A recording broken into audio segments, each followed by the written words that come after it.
Okay. I think everything's okay. Hello, everybody. Uh, welcome, welcome to Mario Paint on 4th of July because I didn't know what else to do today. I would have been on sooner if the cartridge didn't have a heart attack and I realized there was rust damage and potentially water damage. So I was scrubbing that thing for a good 30 minutes. A lot of dirt. Anyways, this is actually Mario Paint. This is on a SNES mouse. Super Nintendo's literally right in front of me because the SNES mouse is... Holy hell, it's short cord. Also, I don't think there's a way to make sensitivity better. This is... It is so low. I don't know why it's this low, but it's so fucking low. Let me get a feel for everything. I don't know why Bob Ross is just loading over there. Is it? It's okay, right? Hello again. Yes, it is. Okay. Hold on, Bob. Hold on, Bob. Let me just feel out the tools a little bit. Oh, I'm still on eraser. Oh, paintbrush.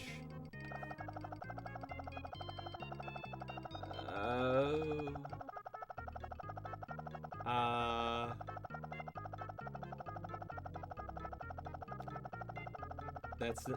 Okay. That's the paint bucket. Got it.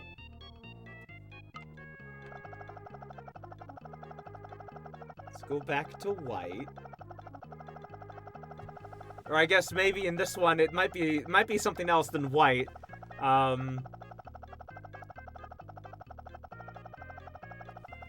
Cool. What's a different tool? What's the actual... This is shapes? Hold on.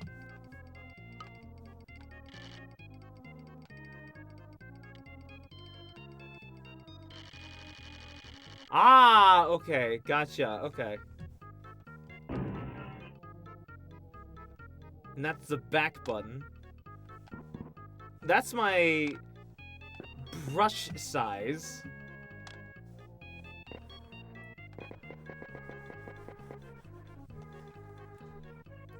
I feel like I'm pulling the cord. I don't want to be pulling this cord. There's an ancient cord! What is this? What does this do?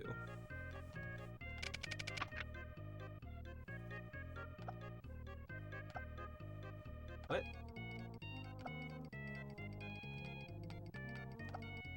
What?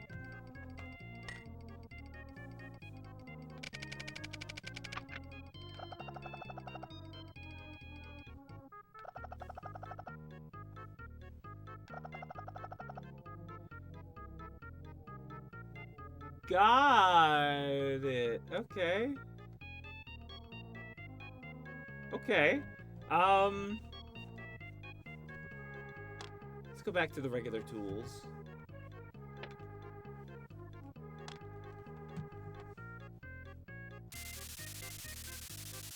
Okay, so this is just shapes. What is the dog? Dog is undo. What about you? What do you do? Different types of colors. Stamps? That is creepy.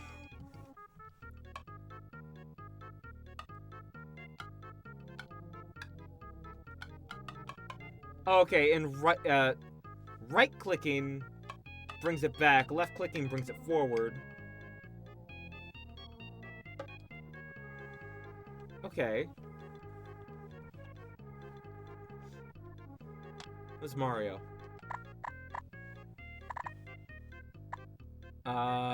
Just an even bigger brush. And then that's my spray tool. Gotcha. How do I erase everything?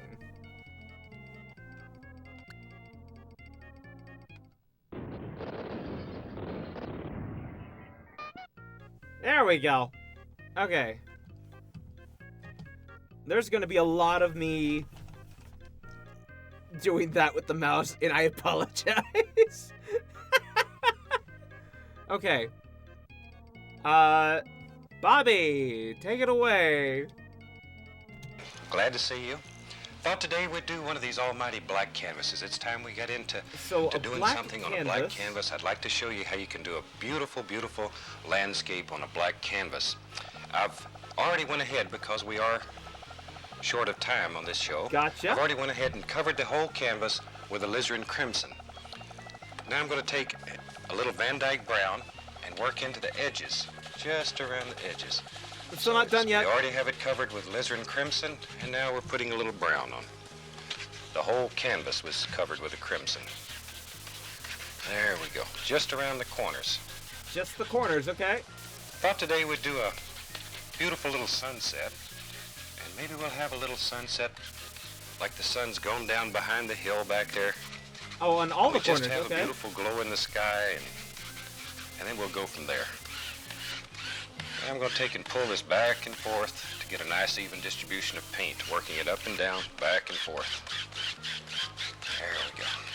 What the fuck was the All right. Okay, now we'll start. What was the purpose with of a all the 1-inch other brush. stuff? We'll use a little bit of cad yellow. Figure out where the sun has just went down, and we're going to start like right here and begin working this paint around. You start in the center and work around and around and around. It's more like orange. And already it it's looks picking like. up the alizarin crimson, and it's turning into a beautiful little yellowish orangish glow here.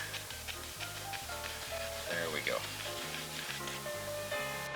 And we'll start right here and let it work outward. Sure. Oh. You want it to get darker and darker and darker and darker as it goes out toward the edges. So we always start with the color in here and work outward. So you want me to like There do we go. this out? Okay. I see what you're doing, Bob. Okay. A little bit of color here. Work it out. Okay. And I'm doing this in little Sorry, bitty I X was patterns, misunderstanding what you were back doing, and Bob. forth, back and forth.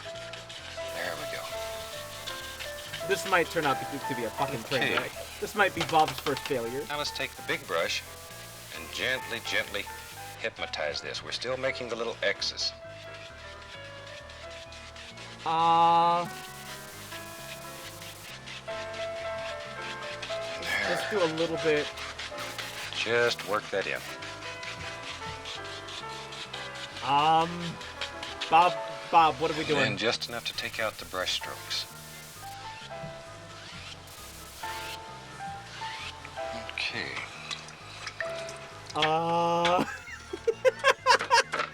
I've lost. Okay, let's take a little bit of alizarin, a little brown, put it together here on the brush, mix on the brush. Like that. And maybe back here in the distance we'll have a little foothill back here. Just let this brush bounce along and play. There we go. Don't let the size of this big brush scare you. It does fantastic things.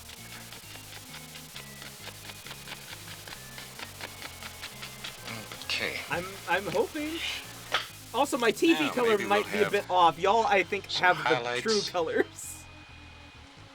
Take a little yellow and green and a little touch of red here, and we just push some little highlights coming down here. We'll make these little foothills way back in the distance. Yellowish green. Like that. Okay, put some back over here. Shit. There we go.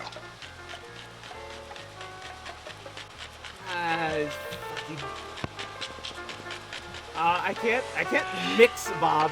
Now we'll take a clean brush and just gently lift up, very, very lightly, just enough to give it an upward swirl. There. Okay, Bob. Very light.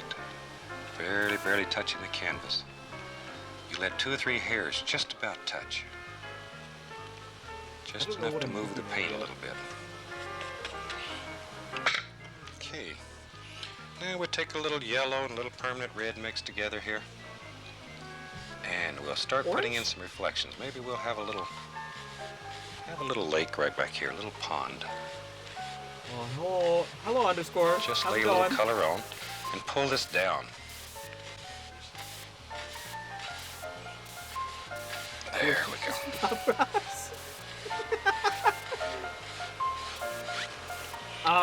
There's a lot happening. To give it a little watery effect. Just ripple it a little. We don't want to destroy it. I'd say that's Ripley. I'm trying to follow along, if you can't tell. Clean trying being the key word here. Move right along. Okay, now I'm going to go back into this brown and alizarin. Once again, we're mixing it on the brush. We're mixing. A lot of paint on the brush. Maybe we'll put a little tree standing back here. We'll make this one with a fan brush. Yeah, hard times. Yours still looks good.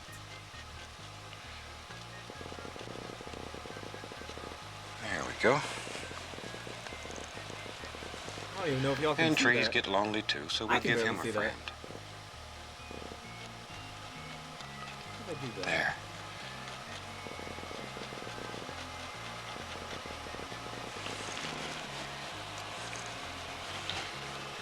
And maybe there's a little one right there.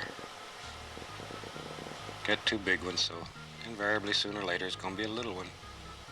There he is. There we go. That's... Let's fill him in, make him just a touch darker. Oh, maybe we'll put a 3rd one right there.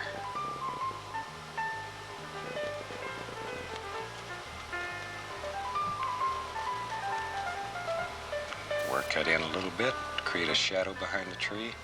Don't forget to beat the devil out of the brush. There's no beating the devil out. This mouse barely moves. We added a different tree, right? I didn't see the other tree. Knife here, we'll just make a little water line running back through here.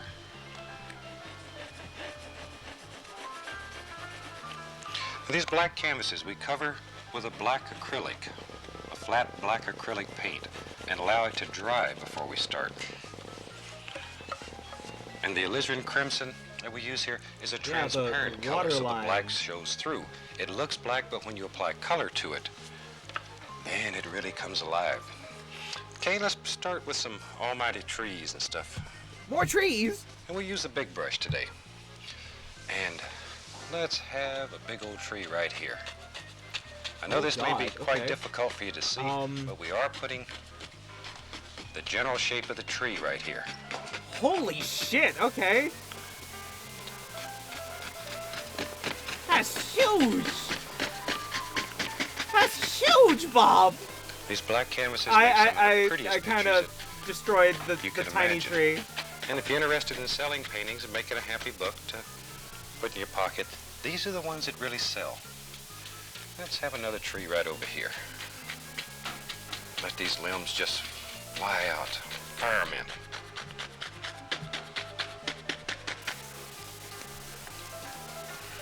Maybe a big tree up here. What do you mean up there? That's all one big blob. I can't even see it on the video. We're really pushing the paint into it. You need an almighty easel.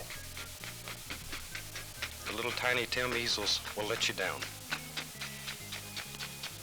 This easel is made out of a platform stepladder. And they work very, very well. They're very strong, very simple to build.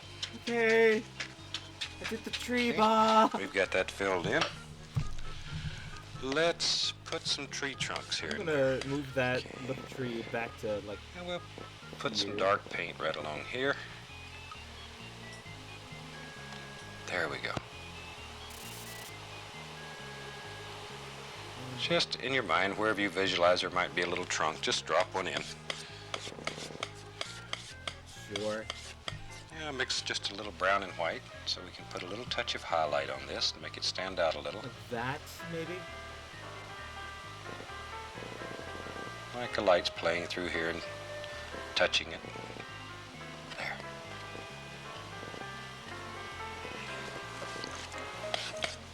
And we'll put a trunk right over in this one too. What the devil.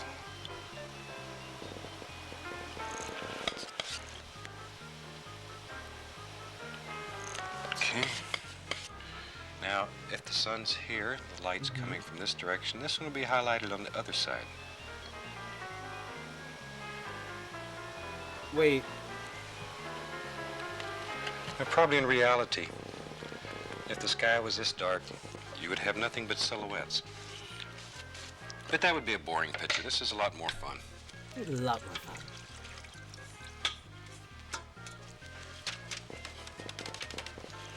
Okay, take a little bit of magic white, a little yellow, maybe a touch of phthalo green. Maybe that? And we can put some nice little leaves on all these little bushes. Hello, Borland, how's it going? Look how that color stands out against this black background. Oh, yeah. It just jumps out at you.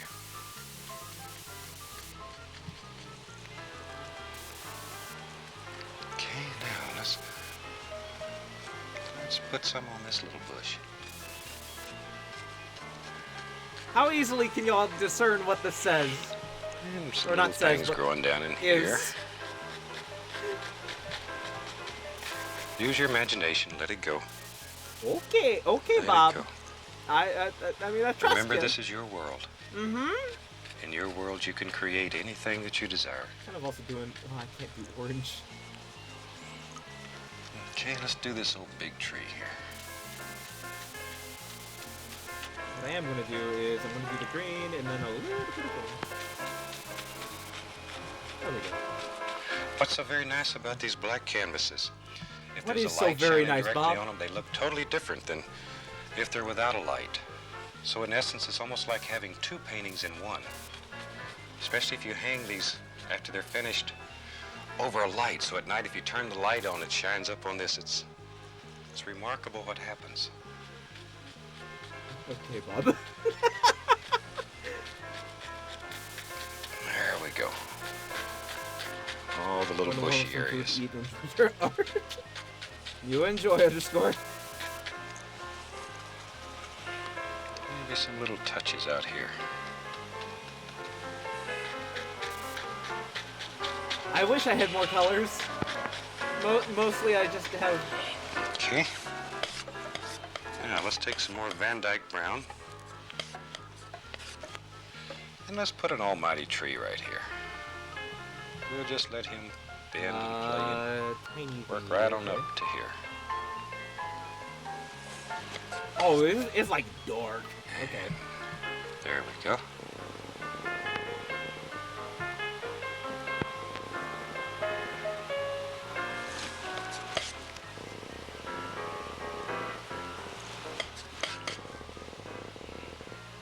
A little bit of a twisting. Have another little limb coming down through here.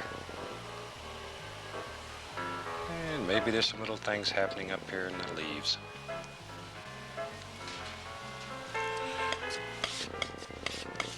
And we'll have a little light playing across here. Just pull that knife sort of swirled so it gives the appearance of it being round. Let's do this.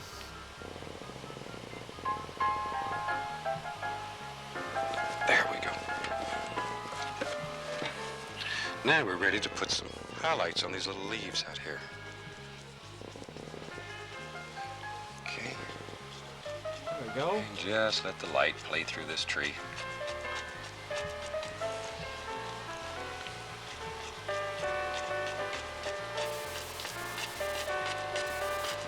Leaving a lot of dark areas. Need these dark areas to make the tree look round. Don't kill them all. Such a temptation to do a little bit more. I used to work with one art teacher that he had a set of handcuffs that hung in the studio, and he'd walk by and he'd bump you and he'd point at those handcuffs, and that was his way of saying, you're beginning to fiddle it to death. Well, we don't have any handcuffs here today. But stand back and look every once in a while. Don't overwork your picture. You'll piddle it to death. Now, don't tease me with a good time, Bob. Okay. This looks like a super place, maybe to have a little path that runs up through there. So now I'll take a little Prussian blue and Van Dyke brown. And just very easy here, we'll just make a little path that runs right through this. Got to have a way to get around the lake to catch that big trout that lives out there. No, he's there. Do like a medium.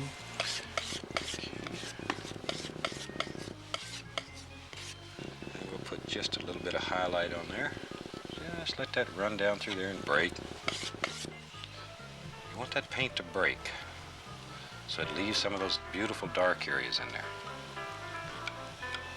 There we go. Now, a little bit more magic white here. Just want to thin that paint so it'll stick on top of all of the other paint. Now we can start in here. We'll start putting some nice little bushes that are hanging over the path. That looks orangey. So the path just disappears back here behind the big tree.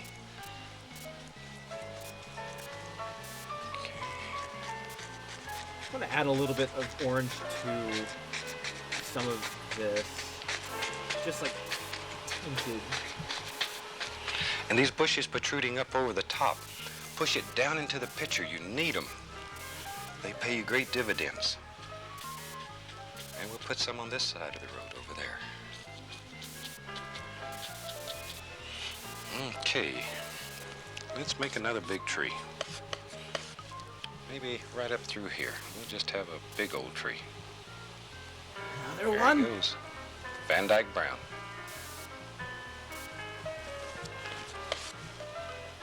Van Dyke brown's a very nice color. It's almost like a chocolate brown. Over here, okay. Very warm. There.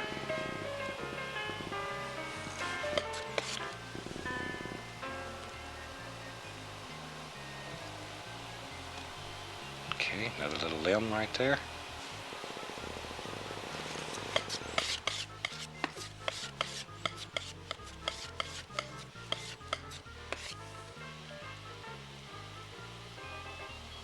You know, one thing I'd like to mention while we're putting the highlights on here, if you have questions or comments or anything you'd like to know about what we're doing here, please feel free to drop us a line in care WNVT, and we'll give you the address at the end of the show. And do use us. You know, we're here to help you. If you have problems or if you have questions, anything concerning this method of painting, we'll be glad to work with you and try to help you. We'll put some highlights up here on this one. There we go. A little bit more of the magic. Thin it down. Just a touch. It's coming together. Yeah, kind of is.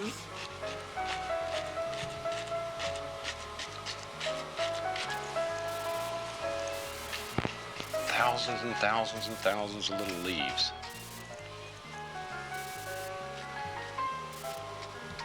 Can you tell this is the sun?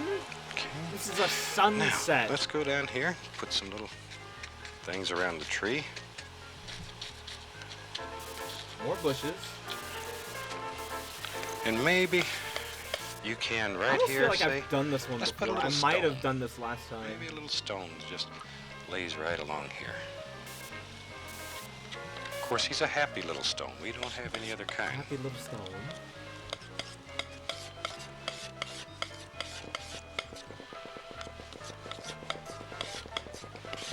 And we'll make up a little highlight color. Just lay right over there. Like so.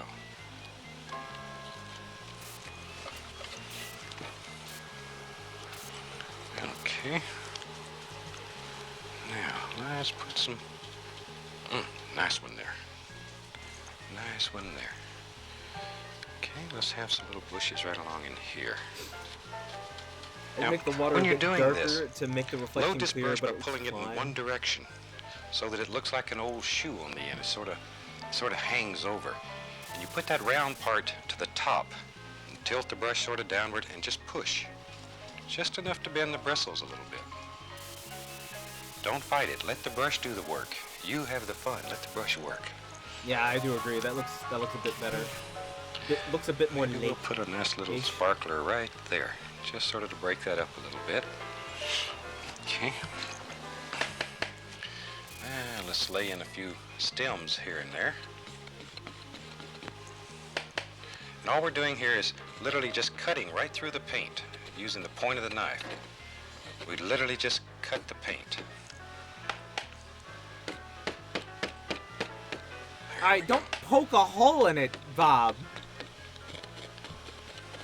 This is one of the paintings that we do in class quite frequently.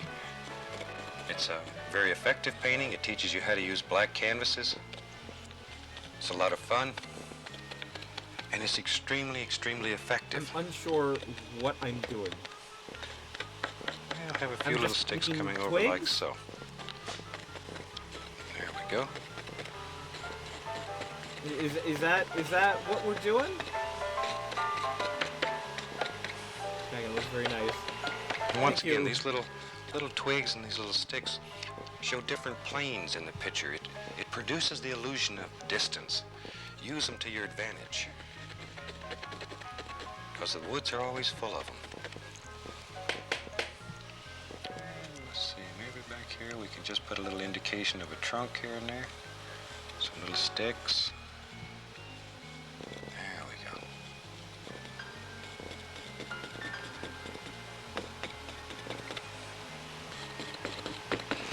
Okay.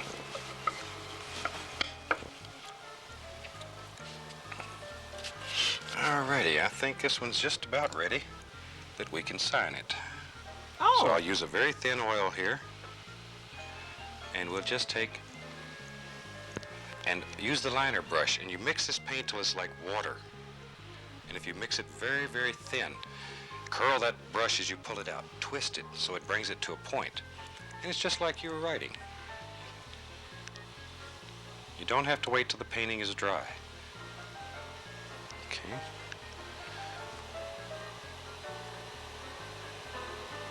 There.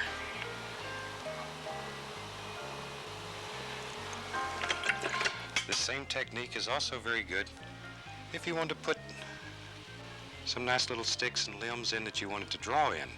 You use the oil to get the paint thin, and then maybe we could come right across, and because a thin paint will stick to a thick paint. There. Just let these little things happen here. This is literally episode 3. This is season 1, episode 3. Okay. What are you selling it for? Probably nothing. One of the things that we're trying to do as we travel around and teach this almighty method is we're trying to gather up an army of teachers.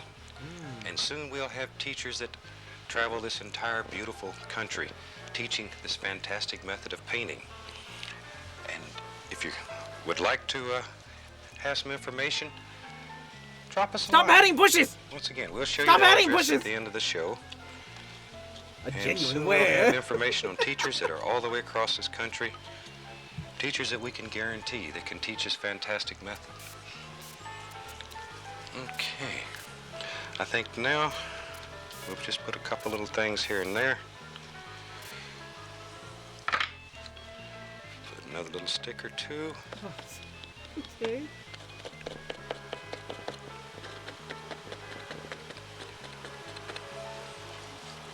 It's only been 30 minutes and this looks amazing. I hope you've painted along with us and you've I have this been, Bob. half as much as we I have. have. We really enjoy doing these black canvases. They are extremely, extremely effective. Ooh. And you will find leave a comment telling me what your favorite part is. These can be done in a multitude of colors. You can cover Thanks, them with any color that's transparent. We can use the Prussian blue, sap green, any of these colors, or combinations of colors. Later on in this series, we'll do a winter picture on a black canvas, and I'll show you how you can put the moon in the sky and let the light play across the snow, and you have the almighty mountains and stuff. That'd be nice. And I think you'll find these black canvases can do fantastic things. You need that guy to rattle the handcuffs. We're also going to do some pictures in the series where we paint the canvas with one color. Instead of putting the magic white on the canvas, we'll paint it, for example, with sap green. And we'll paint beautiful pictures by doing that. There's a multitude of things that can be done with this. Use it. Looking at my computer and not go with it. The TV, just let your heart be your guide. The colors are let your imagination take you anywhere that you want to go. For me. Let it go. Just looking at OBS. Alrighty, it looks I think good. We're going to call that picture finished. Yeah. And once again, we want to thank you very much for watching us. Thank you, Bob. And from all of us here at WNVT, later on, happy we get painting. To thank you very much. Okay.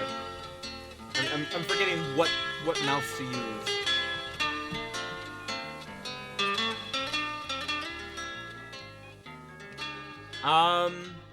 Somebody give me... Stop it. Hello, glad... Stop it. Stop. Somebody give me a number between 1 and 29. Oh. Oh, I think those are games. 10 stream watch streak. Do you want to use 10?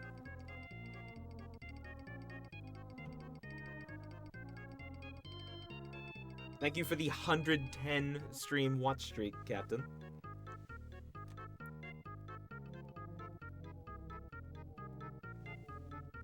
I need a number between 1 and 29. Yup. Thanks, Rackbot. What do you think of the painting, Rackbot? just yup. Thanks, Rackbot.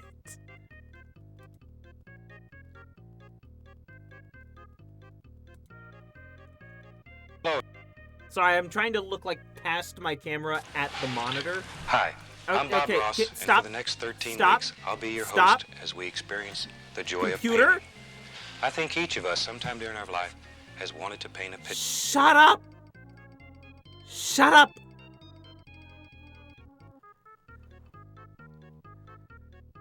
Anywho, Bob too powerful to be stopped. Reaching up. Anyways, I need a number. I think it's 29, right? Oh, 31. Excuse me. 1 through 31. Buff Bob Ross drawing. It might have been his son. I think his son runs most of this. 10, I guess. Okay. And then 1 out of 13. 1 to 13. Say 10. Okay, 10, 10. Got it.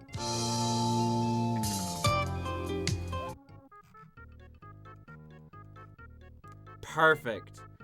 Hi, glad to see you again today. You ready to do a fantastic seascape? Thought that's what we'd do today. Hold on, Bob. Hold on, Bob. I gotta get my titanium white. Okay? Which is AKA this.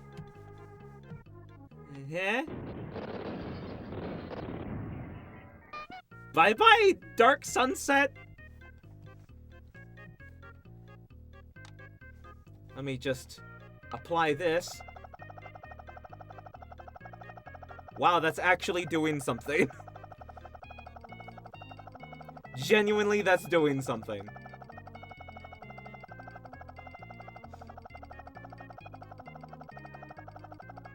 Slightly brighter. Okay. Everything's prepped and ready to go. What do you got, Bob? So let's start out and have them run all the colors across the screen that you need to do this seascape with me. White. And let's go on up here and let me talk just a little bit while they're doing that. I started with a good old standard 18 by 24 inch canvas, but I've done something a little bit different today. The top part of the canvas is totally covered with a thin, even coat of liquid white, all the way up here down. You can see this little line here. Now from here down is covered with liquid clear. Now this is just like liquid white, only it's clear, that's all. So let's go and do a fantastic little seascape. I'm gonna start. Hold on, this is the only time I'm ever gonna like pause for you. So let me fix this really quick. How do I? There we go. Oh, I erase. Ah, gotcha. Okay. So what I'm gonna do? We're gonna reset. Okay. And then I'm going to get white. Let's say, like, down to here.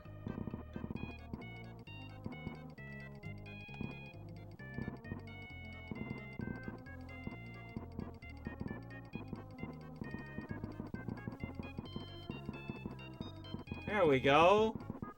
Now my canvas is prepped.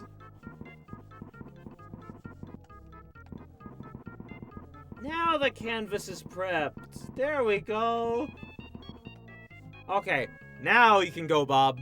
Start out with a 2-inch brush and a small amount of the cad yellow. Very small amount. Just beat it into the bristles a little bit. Okay, let's go up here. Keep the devil into it. Now then, maybe we'll have a beautiful, bright little sky today. So I'm just going to start with a little yellow. Do something like so.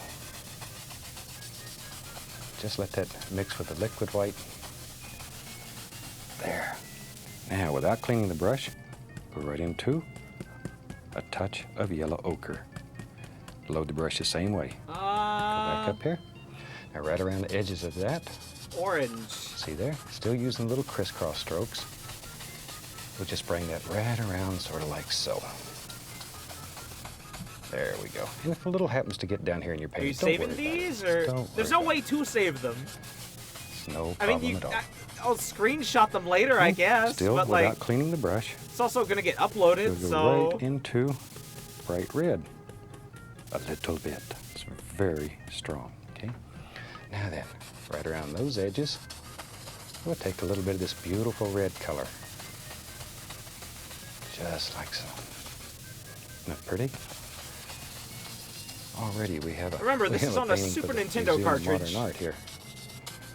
You can just stop right there. Technically speaking, there is a save function, but also red over here and I right along. Don't right know in here is going to be the horizon.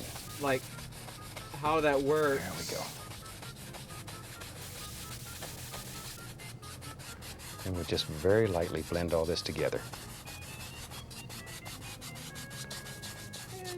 Okay. It's blended. Now then, I have several brushes going, so I don't have to spend all my time washing. It's blended. I'm going to take straight titanium white, just straight white, and go right up in this area. And I want this to be very bright, so I'm going to take white and put it right there. Straight titanium white. Now it won't show up much because light against light is nothing, but you just wait. Now I'm going to grab it and pull it. Just pull. Look at there. Grab it and pull. We don't care what happens in here. We're going to cover all I'm trying to like emulate what he's doing. Now then, let me wash the brush. Export them to ZipDisk. And we just wash our brushes with odorless paint thinner. Shake them off. And beat the devil out of them. That didn't do great. Oh, okay. God. No, not we the can just use ball. this same old brush. I'm going to go into a small amount of phthalo blue. Okay. And reach up here and grab a little touch of alizarin crimson. Gotcha. So we have phthalo blue and alizarin crimson. Proportionately, much more crimson. Yeah, you said it, you said it. I want this to be a little bit to the reddish side. Beat the shit out of your brush. Okay. Beat the shit out of the mouse ball. Let's go back up here. How's it going, Cat? Let's take and use just the corner of the brush, using little circular strokes. And let's just begin laying in some happy little clouds. Ooh, that's more like maybe there's one purple? that lives. Oh, look at there, look at there, look at there. There he is, see? He comes right out there. Look at that. See how easy it is to make all kinds of beautiful little cloud shapes? All you need is just the corner of the brush. There we go. We're still in the, like, titanium white area. Now then, over here. Still love it. How the fuck is this a SNES mouse still working incredible? Lives right there. It's all ball mouse. There we go. And in your world, you decide where the clouds live. And the Mario Paint cartridge is rusty from water damage that I had to clean vigorously. Just wherever. Maybe there's one right there. Still using those tiny little strokes, little circular strokes, just with the corner of the brush. Okay, so say I have several brushes also goes going good. here. Nice now hair. With a clean brush. Did you at least remember to clean the ball? Just gonna no, very the ball is blend still this as don't have to overblend it. bally as it's been. Just enough to sort of mix it up. Like so. There we go. Still using little round strokes, little circular strokes. Now you can blend this till it absolutely goes away. All we want to do is blend it just enough to soften the edges so it comes all the way. And then watch here. Then we'll take this and very gently, 3 hairs and some air. Very gently. 3 hairs and some air. You don't want to lose your shapes. Circular brush edges. You just want to soften all the edges.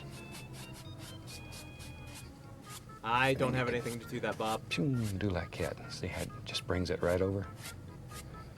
Makes it look like little light streaks coming through there. Now then, to really add a little more contrast, I'm going to mix a little more color, the same color, crimson and phthalo blue. Okay. Alizarin crimson, phthalo blue, but a little darker, a little more on the brush. And right in here, I want to show a cloud that's a little closer. So for that, okay, it is more dark blue, okay. And it'll give the impression that this cloud is closer to us. See how easy that is? You can create all kinds of beautiful and then we have where to contrast him. Next year you'll have to upgrade to Mario Paint DD to get the smear tool. Brush. Stir this up a little bit. Just mix it. Ah, the disk drive. I don't know if I want to chill out that much money for very lightly. For that. This was free. 2 hairs and some air. Mario Paint was free. The mouse was like $16. I don't know about the disk drive. It gives the impression now that that cloud is in front a little bit. So it helps create the illusion of depth and distance in your sky. And you can put a couple here and there, wherever. But that easy, you can make a fantastic, fantastic sky. Looks like a nice sunset already. Oh, we're making a sunset? And if you want to, you can go in here with a fan brush and you can add some little streakers. Oh, don't say that, Bob. Don't say that word. Don't say that. And you can put as many of these in as you want. Just want to show you how. Clean, dry brush. Streakers. If Nintendo doesn't make a new Mario Paint, the mouse Joy-Con is a scam. I'll never buy Switch 2. Fuck Nintendo. Yeah, I don't want to buy a Switch 2 either. Isn't that a beautiful sky? That shit seems and you can do it. There, wash that fan brush. I have some paper towels over here. I just dry the fan brush on. Bob asks if you'd like to add streakers. That's the fun part of this whole technique. Alrighty. Now then, we have to make a big decision here. Let's take our phthalo blue. We have 15 alizarin crimson coming in the mail. They should all arrive by Thursday. Dark lavender color. On the palette, it should look black. Gotcha, black. All right, we got her mixed here. Now then, let me show you one other thing first. One of the easiest ways to help you with the seascape, because they're sort of hard at first until you practice a little. I'm going to take the little filbert brush here. Ones like Fracture. I have Fracture. And to that I've added a bunch of paint thinner, so this is thin as water nearly. Sort of come in here and sketch out where you want the major wave to be. And let's just say it's going to live, boom, right there. And this is not a commitment at this time. You can still change it. Zoom, comes up like that. Maybe it comes over. Maybe the foam's going to crash up in here somewhere like that. Nice. Actually, I had Fracture in my car, but it was out of my budget, so I shot it in the backyard. Oh, like that. Okay, so we're something like sketching. That just helps give you a little bit of sort of a layout. And it'll really save you a lot of trouble. Okay. After you've practiced a while, maybe you don't need to do this, but at first, I really recommend you do it that way. It'll help you lay it out. Here I'm using that dark color we made. It's a very dark lavender color. See, if we had used liquid white here, when we put this on, it would pick up the white, and you would lose this beautiful, beautiful dark color. What I'm going to do is I'm probably going to mix blending like allows us the to black mix and the blue on the canvas without changing the value of the color. Look at that. And we'll just come right on down in here. In here, we're going to have the transparency or the bright spot of the wave. That's the part of the wave. If you're into selling paintings, that's the part of the wave it sells. That's what everybody wants to see. It's that big crasher. We'll come right in here. Copy of Fracture, you could have used it to bury that one. The steelbook comes with a manual history booklet on just sort of follow this guide. Like all we're doing here is putting in some dark color, like it. So our light will show later on. Let me add a little more color. A little more color.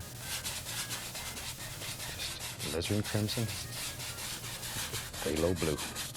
What I'm going to do is now, when you're doing these at home, you can add all kinds of colors. A lot of times, phthalo green is very pretty in seascapes. Ooh, it is dynamite color. Simulate. Beautiful color. But it's very strong. Be careful with it. See, already, good enough, I think. We have all of our dark areas blocked in. When you're using a big old 2-inch brush, it didn't take but a second. Sniper Ghost Warrior too. Okay. Isn't that a beautiful, rich color? All right. I have to kind of like fake. Now we can really start playing. Let me grab my fan brush. I'm going to take same old colors, alizarin crimson and phthalo blue. And honestly, let's put that kind of is okay. Just load it back and forth like that. Not a great deal of paint on the brush. Okay, let's go up here. Maybe there's a little footland back here. Oh, fun fact, I did also buy Sniper Ghost Warrior. A rock sticks out in the water. Little peninsula way back in the distance. And this is too far away to show detail, so don't worry about it. All we're looking for here is just a basic shape. Okay, tell you what. Shoot, that was so much fun. Let's do another one. Maybe there's another bigger stone in front of it here, bigger footland. This will help create the illusion of distance in your painting. And you can put all kind of things back here. You can put little trees on these footlands. And let's not do little trees. But it really helps. See, it shows different planes in your painting. Just make them weird little boulders, please. Okay. Now, if it doesn't show up quite well enough, you can take that's the fun part of that. Little highlight. So far, nice. I haven't played SE3, SE2 in full with fun. I have never played Sniper Elite at all. I've never can see that a little better games. Now. There we go. Good. Okay. And that quick, we got a happy little footland back here. All right, now we can begin putting in some of the good stuff. I'll just start with just plain old titanium white. Sniper Elite 1 is on PS2. I think so. One of the Sniper Elite games is. And we'll go right up here and just begin putting in some happy little highlights way back here in the distance. Barely touching.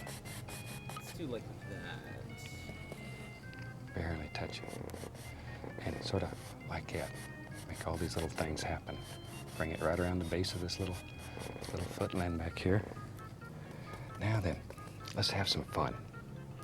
Let's go like right in here. Watch here. Grab it. And just come right up like that. Uh-oh, what have we done now?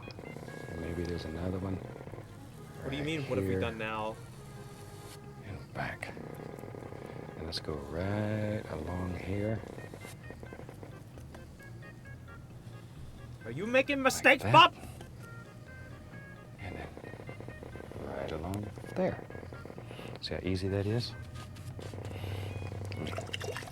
Clean off the old brush here. Yeah, with 6th gen, there's at least an Xbox version. Sniper Elite 1 is 6th gen, 2, 3 is 7th, 4, 5 is 8th. Now then, I'm going to take That's what you get. Brush. It's That's clean. what you get. And very gently, very gently. Here, I'm just going to begin doing like so. See, just work that back. Pay very, very close attention to angles. All you want to leave in here is the dark area. This is a time when the dark areas are much more important than the light areas. Now right in here, same thing. Same thing. I'm going to go over it with the black. Just blend that up like that. That's beginning to look pretty already. Okay.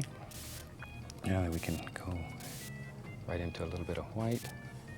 See, and begin making all these little things that are far, far away, little swells that are... Crackbot is becoming self-aware. Anyway, this guy looks pretty nice. Don't want too much detail Played back only there. Sniper Elite 4. There's our little footman. I'm the only one over here who's got very little experience with FPS, I think. This painting, it'll teach you to be an expert brush washer. Let's go back into our I'm blue and I'm crimson, sure, Bob. and I'm crimson. sure if I was actually Just mix doing right on the palette. anything with a brush, I would be washing said brush. All right, now this area here, we have to put dark in before we can put our light in. So let's just add a little bit of dark color right here. Oh, See that's how easy that actually is? black. Okay. Follow that basic angle, so look at that. Look at there. All we're doing is just applying dark. We'll come back later, let's do this. put all the highlights on, the good parts. Everybody wants to jump on these good parts, but you have to do the framework first. Okay, now that we got some dark on there, let's take some white. It's a Just thick use some ass list. titanium white. That's part of Sniper Elite games is Lot when of you paint on get the sick brush of now. the AI and Lot start of running paint. around with an MP40. Okay, now then, grab this and pull it.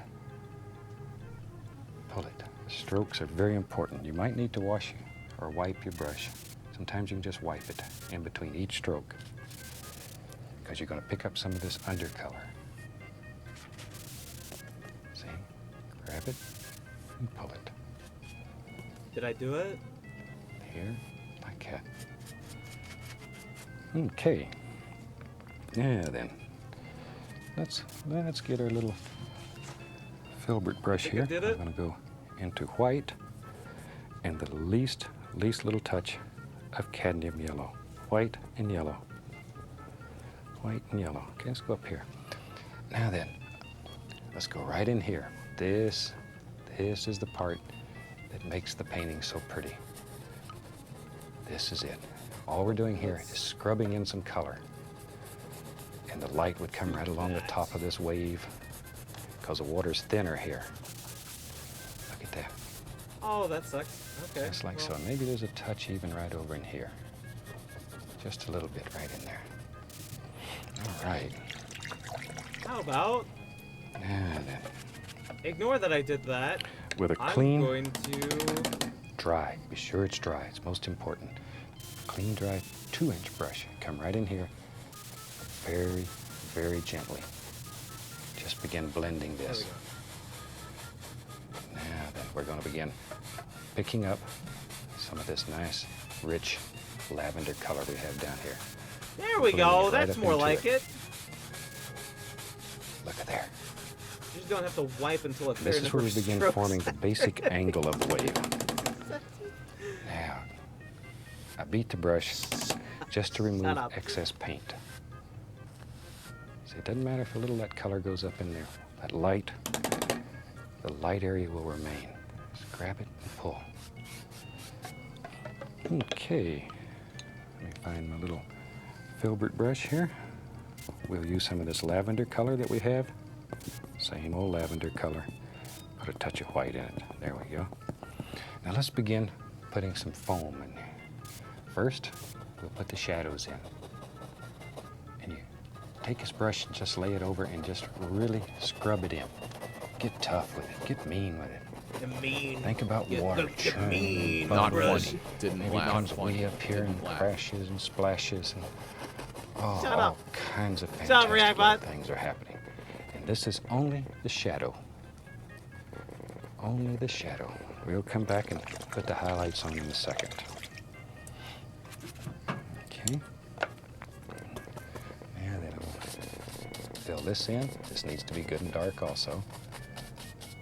Okay. Like that. And with our clean brush, we want to continue this angle. Just grab it and bring it through. Look at there. Okay. Now be sure your filbert brush is good and clean and dry. How much foam you think we need? Now comes the fun part. This is what we wait on. Take white cad yellow. Load a lot of paint into the bristles. Just really fill this son of a gun up. Okay, now then, sort of hold the brush here and give it a little upward push. And it's that upward push, that's where the splash happens. And when you begin running out of paint, turn it over and use the other side of the brush. And usually you can just wipe off the excess. You don't have to go through the whole cleaning procedure. You want to keep this color as pure as you can, because it's going to mix with what's on there. Okay, plenty of paint on the brush. Plenty of paint. Splashing way up here. All kinds of beautiful little things are happening. Just adding a little bit Continually more wipe white. that brush. Keep it good and clean.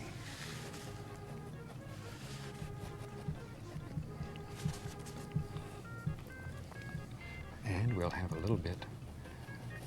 Boom. Or you get carried away with these. You can really get carried away and have a super time.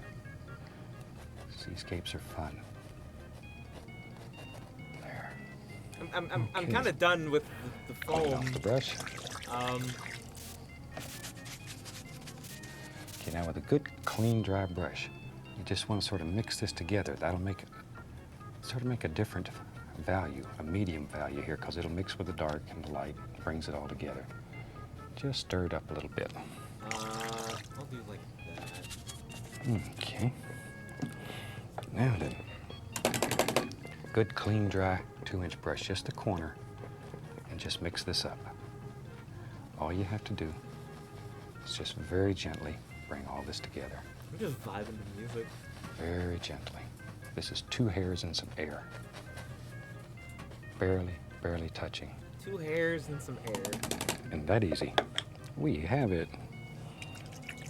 Now then. We're going to do anything We'll with the take bottom. thinner, yellow and white. All right. And be sure your paint is as thin as ink. So very thin, water consistency. Let's go right up here. This nice bright area here, there's going to be all kinds of light shining through. Just put all these happy little things. And at home, when you have unlimited time, you can just really go in here and put all kinds of beautiful, beautiful little things. There. Okay. Come right along here and just sparkle that like so. Right. Now let's take some white, a little touch of the phthalo blue, very little blue, white and blue. And let's begin working on some White and blue happy little things that are just floating right on down through here. All kinds of little. This is where you begin forming the wave. Okay. This gives it shape, it gives it character. Look at that.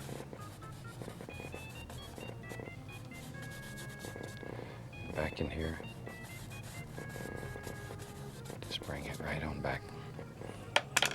Let's have some fun. Right into that light area. You keep using that phrase, Bob. Some cad yellow. We'll just throw that right on there. Okay. Right into the yellow ochre, just like we did the sky. Just drop it in. Right into some bright red. Whew. We got us a fireball going here. Then I'm going to reach into dark sienna. A little bit more dark sienna here. Then right into Van Dyke brown. Over here, I want it to get quite dark, so it makes that light really stand out. Okay, now then. Little touch of white right there. And then with a clean brush, all you have to do is blend all this together. Just blend it together. Let the colors sort of mix. And then lightly, lightly, lightly go across. Lightly go across. And we'll take a fan brush. So the fireworks already yesterday went on until 10 p.m. Someone was having a professional fireworks show at the park little touch of phthalo blue on it. And then let's come right in here and begin making all kinds of happy little foam things. Just laying out here, having a good time. There we go. Leave some of these dark areas. Leave some dark areas. Don't kill them all. See, begin paying attention to the shape of the wave. It's very important. Very important. Over here, I have some coming up like that. Now, while I got the old brush going, I'll just take it right into some brown. And let's have maybe just some sand right here. Okay. Right, there it is. Look at there. You just put, this is just brown with a little touch of white that was left on it. Right down like that. A little bit of sand on the beach. Van Dyke brown, dark sienna, a little touch of white. Little seagulls have got to have a place to run. Okay, now take a little paint thinner with some dark paint, and we just run a little line right into here, like so. Paint thinner with some of the light blue, and we can just put the indication of a little bit of water playing all down here on the beach. Put all kinds of little lines and stuff here and there. See how easy that is? And it really makes some nice effects. And let's have a happy little stone. Lives right there. Happy little stone. There we go. Brown. Shoot, I tell you what, we'll have another little stone right there. Can pull a little bit down. Grab it. Makes a reflection. Take the little knife. And we'll put the least little touch of some highlights on here. Like so. The old clock on the wall is telling me, got to stop for today. So with that, I think we'll call this painting finished. I sincerely hope you've enjoyed it. That'll give you a good idea of how to do a fantastic seascape. Happy painting. God bless. There we go. Nice! Time for some happy little seagulls. No. I will say, the wave kind of got lost. It's there if you squint, but it's definitely lost. But I do like the very bottom half, where it comes together. Oop. Nope. Stop. Shut. Shush.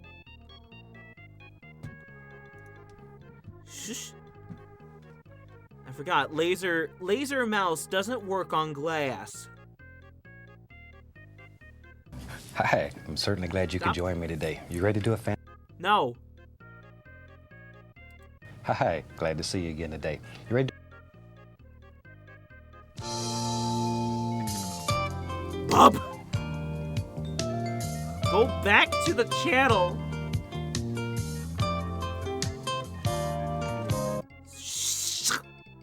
Okay.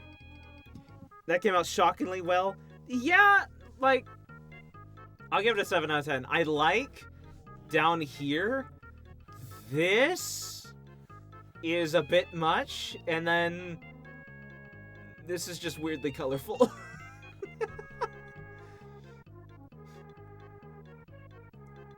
I don't know. It does work, sort of, with him. You just have to kind of understand what everything is, and they're like, oh yeah.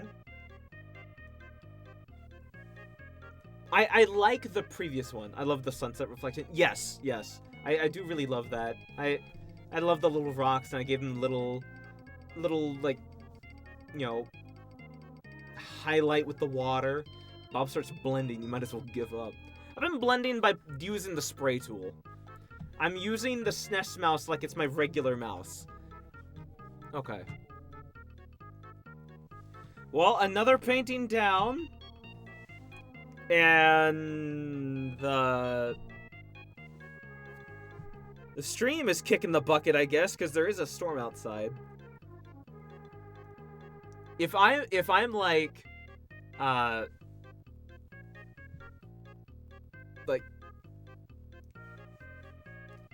don't know, stuttering? Let me know. I'm sorry. There is a storm outside right now, which might affect the stream. How does it... Is it looking bad?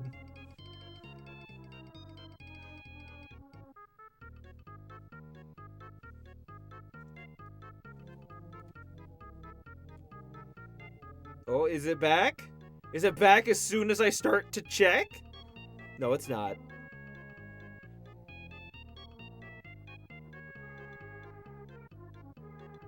And it says it's at like 5,000 kilobits per second.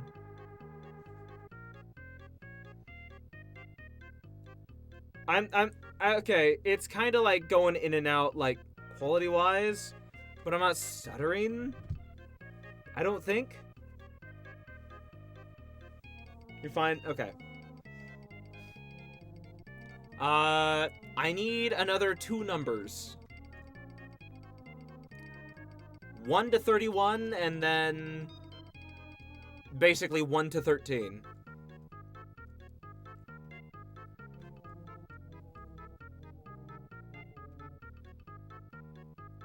HD Bob Ross episodes. That's actually that's actually really offensive. Shut up, Reactbot. A whole 1 episode?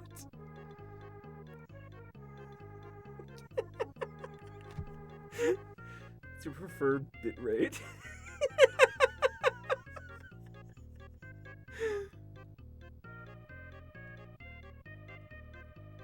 Man, I can't believe you asked him that, Captain. Okay. It looks like it's back. I need a number 1 to 31.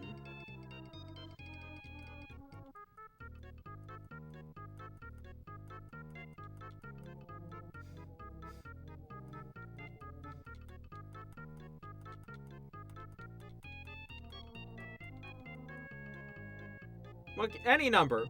Any number 1 to 31.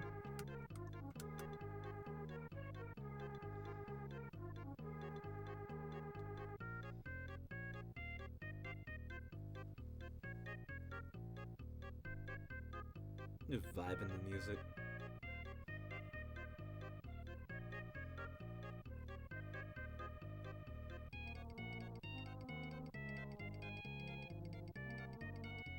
I will say, I wish my computer, my TV, wasn't stretched out for the SNES.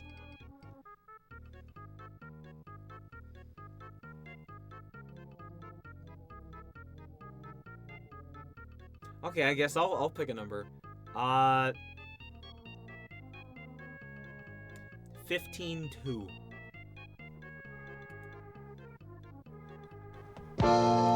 Nope.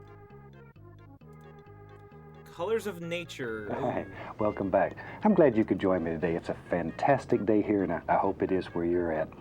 So I'm glad you're here, and I hope you do a little painting with us and enjoy it as much as we do. Let's start out today and have them run all the colors across the screen that you need to paint along. Wait, hold on. I forgot.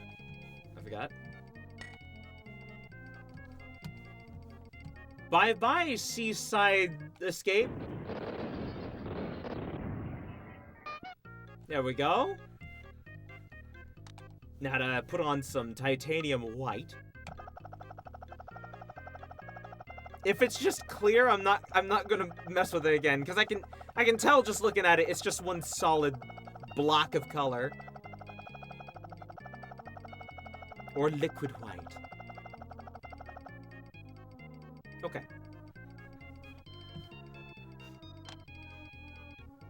With me, and as usual, they'll come across in the same order as I have them on the palette, starting with the white and working around.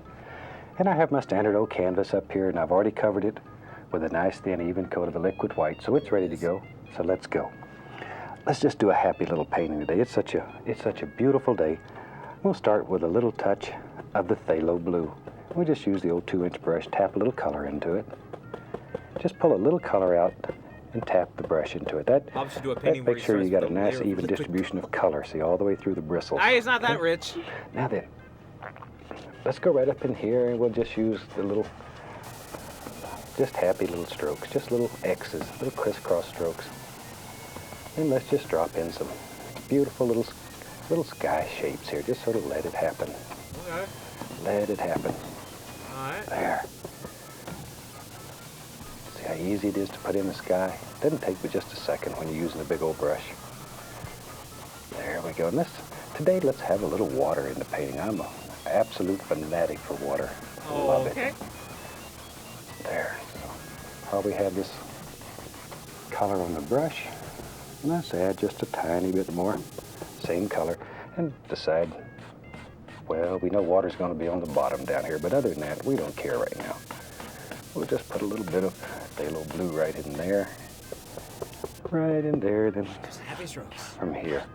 Notice that we're pulling from the outside in. That leaves that little light area here. And if everything works out just right, that'll look just like a little sheen of light coming across your painting. Makes it sort of pretty. Now then, very, very lightly, we'll just go over the entire canvas. That smooths everything out. But that little light area, it stays in there. Okay, same thing in the sky here. We'll just sort of blend it together a little bit. But I've left some holes in the sky, some light areas. Thought today we'd put in some happy little clouds. So far this has all been looking nice. Okay, I'll watch this old brush. That's the fun part of this.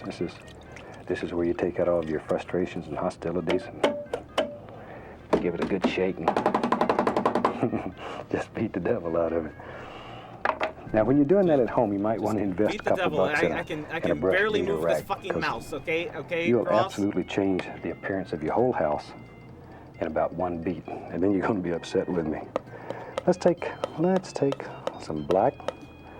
Oh, and there it is, a little bit of blue, black and blue. Black and blue. It's looking very black. Put a little bit of white in there so we can see what we got. I'm looking for a nice bluish gray color. Maybe a little more of the white. There, that's nice, nice. And we're going to use that to put a few shadows in our cloud today. And I'm just going to use the old round brush today. You can use the old round brush to do all kinds of things. Just pull it through there and get a little color on it. Maybe just the corner of the brush. But just put the indication. It looks like a big old storm there. Gray. There. Just scrub in the indication of some shadows. Decide where your big clouds are going to live. And we'll just throw in a few shadows. So we're going to come back and we're going to put some highlights. We'll turn these big violent-looking clouds into happy little clouds. Spray from going all over your walls. There we are. But just sort of little circular patterns. When I'm working with clouds, I always try to use circular patterns for everything I do. Maybe there's a little down here, wherever. And I have a couple of these old round brushes. I'm going to take another one and pull it right through titanium white. Be right back, right back. I'll get the least little touch of alizarin crimson. I'll put a little warmth into that. Okay, let's go back up here. Now then. It's mostly white. With the white, let's put some highlights on these. I'm just taking the corner of the brush and just sort of snapping it, touching it as I come around. There, and begin working on some basic cloud shapes. Some basic cloud shapes. You need to work on the shapes. I'm going to do that. That way it's actually this old legible. Cloud there we go. Floats right around up here, wherever you want it to go. Wherever. There. Clouds are very, very free, so you put them where you want them in your world. Maybe there's another one right there. Maybe. This one might actually come out pretty right well. Down through there. It doesn't matter. Doesn't matter. There. Over here. A big son of a gun lives right out here. And he comes right up through there. And this is a good exercise to teach you how to make some beautiful clouds. Very easy. Okay, now let me find a good dry 2-inch brush, and I'm going to just sort of mix this up, blend it together, where these two colors come together, very lightly. And I'll continually beat the brush. That removes excess paint from the bristles, because you're going to pick up a little paint here. Just blend it together. Just blend, very lightly. Very lightly. You can bring all these together to make some of the most beautiful little effects we go. It's looking good so far. Even if you've never painted a cloud before, this one will work for you. So far, very simple. Now, a lot of times people like to put all kinds of colors in here. You know, there's, according to where you live. Sometimes there's beautiful, beautiful colors in the clouds. I lived in Alaska for over a dozen years, and we have skies there that are, if I painted them, you'd think I was nuts. I've seen skies in Fairbanks that are brilliant red. Looks like the whole sky's on fire. And then at night, of course, you have the northern lights that dance and play. There's just no limit to what you can do. There we go. Very lightly, because we're using a very firm, dry paint here. You can go over this, you can blend it and bring it all together. And all I'm doing is beating the brush, once again, to remove any paint that I've picked up. See how I mean, I'm kind of done with this step.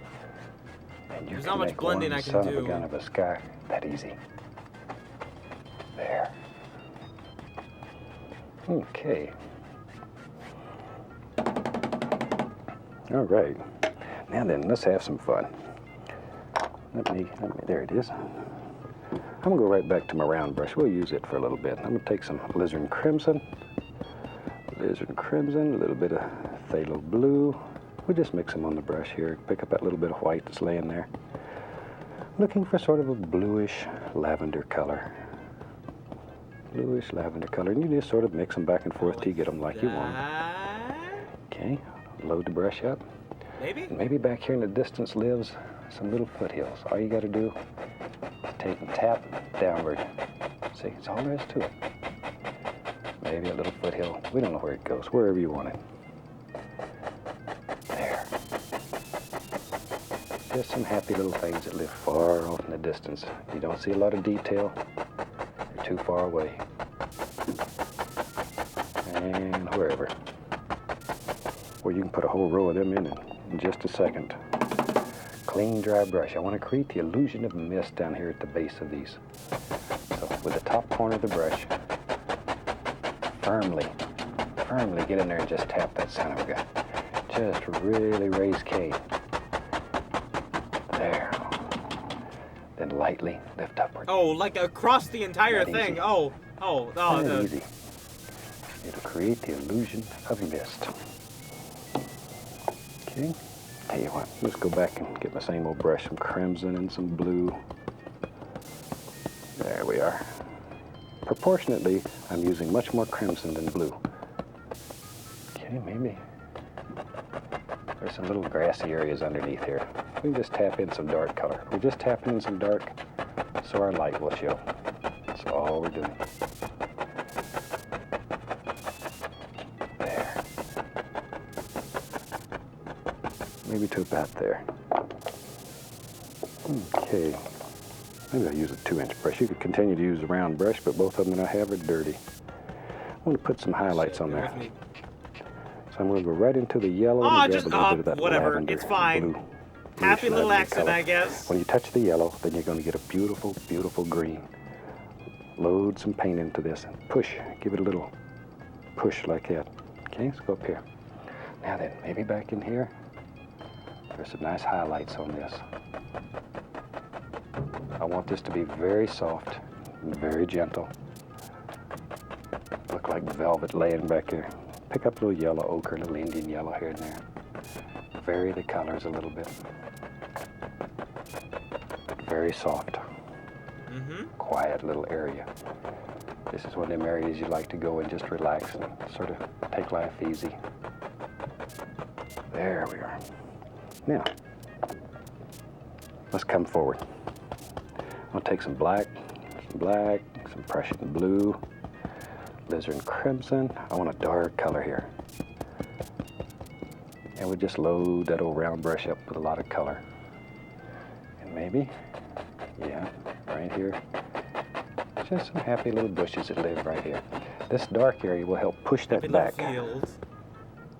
And by pushing it back, then that will reinforce our illusion of distance and depth in the painting. If you've painted with me before, you know I'm sort of a nut for paintings that really look deep. Now then, we can begin getting serious here. Tell you what, maybe. Oh God. Yeah, okay. You're right. Start getting a little dark sienna in there too. Maybe. Look at there. Right out of that brush grows a big tree right over my cloud. That's all right. If you learn how to make a cloud, then your time's not wasted. Anytime that you learn, you gain. Look at there. Beautiful little tree. And all we're looking for here is some basic tree shapes. There we go.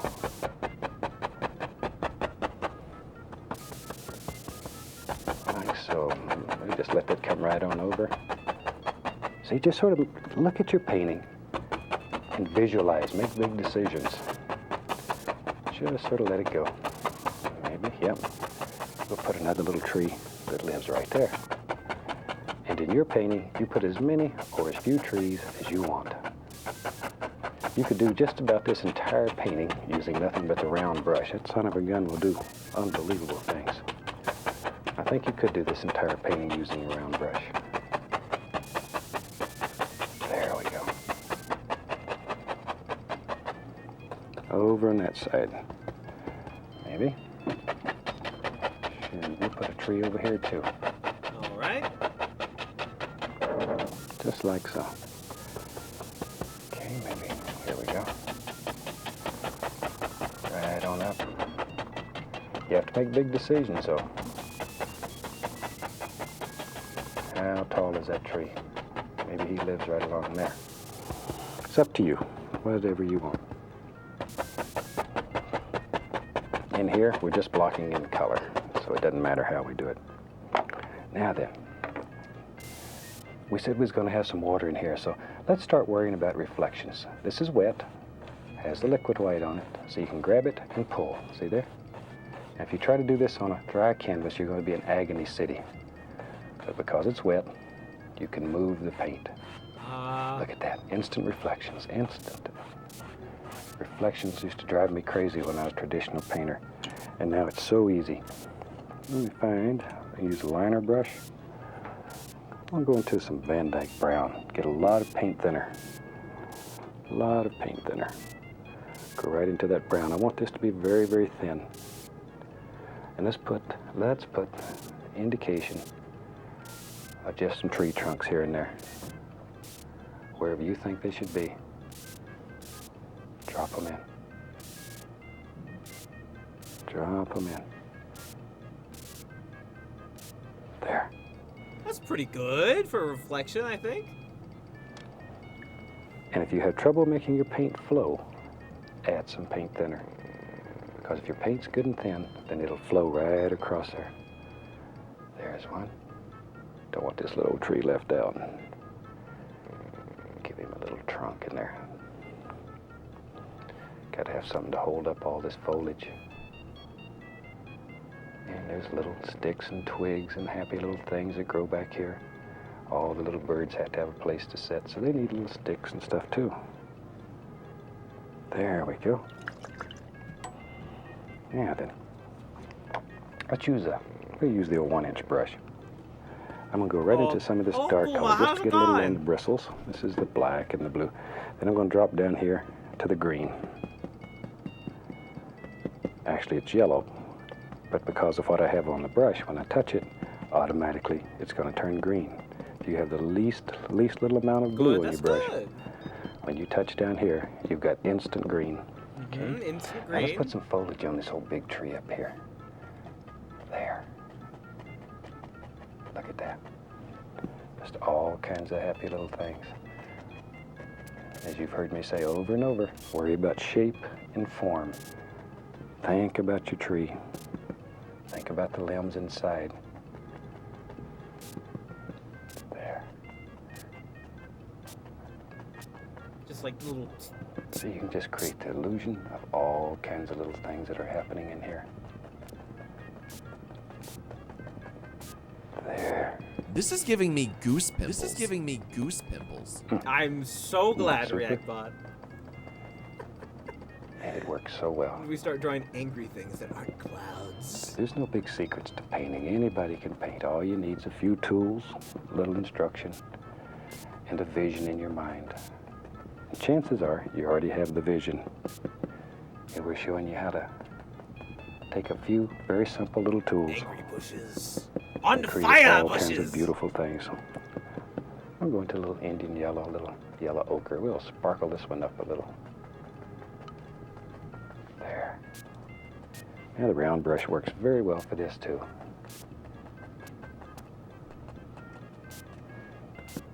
There we go. A little bit here and there. And add a little sap green to my brush. Down in here where it's a little bit lower and shadows are a little stronger. Things down here would be a little darker. Ooh, this is where all them creatures live. There. Little squirrels play down in here and come down, dig hole, and hide their acorns for winter. I still got a little squirrel. Like I've mentioned some of the other series. I still have the squirrel? Little squirrel that lives with me. I've raised him ever since he was just a tiny baby. Oh, wow. There. He's a son of a gun, too. Boy, he eats better than most people do. Every day I fix him up this big gourmet meal. He lives in a great big tall cage I built. We call the cage Squirrel Hilton. I sort of spoil my creatures. But that's okay. Pretty soon here he's going to be turned loose and go back to nature. I'm just going to put this on the wall. And he'll say, boy, he really had it made. He lived like a king for a while. I don't know if you heard that pop. Okay. I get off on some crazy subjects here. I talk too much. So let's go back to work. No, you're fine, Bob. Black, I want to hear more about crimson, the squirrel. A little Prussian blue. I'm just getting into a bigger brush. Drop in some little colors here. Maybe there's a little peninsula that comes out there. See, it just sort of happens. We don't make mistakes. We just have happy accidents. So when things like this happen, use them. Shoot, they're your friend. Don't fight them. Don't fight them. That's what I like so much about painting this way. You don't have any tracings on here that you have to follow, any lines you have to stay inside of. You're only limited here by your imagination. And it, just like any other muscle in your body, your imagination increases proportionately to the amount of practice you give it. So practice. See things in your mind. Maybe over here. Watch here. Maybe there's one right there. But practice. Practice. If there's any secret to any style of painting, or in my mind to anything that you're ever good at, if there's any secret to it, it's just practice. That's all. I'm going to take a little bit of Van Dyke Brown, pull it out very flat, get tough with it, cut off a little roll of paints right out of the edge of the knife.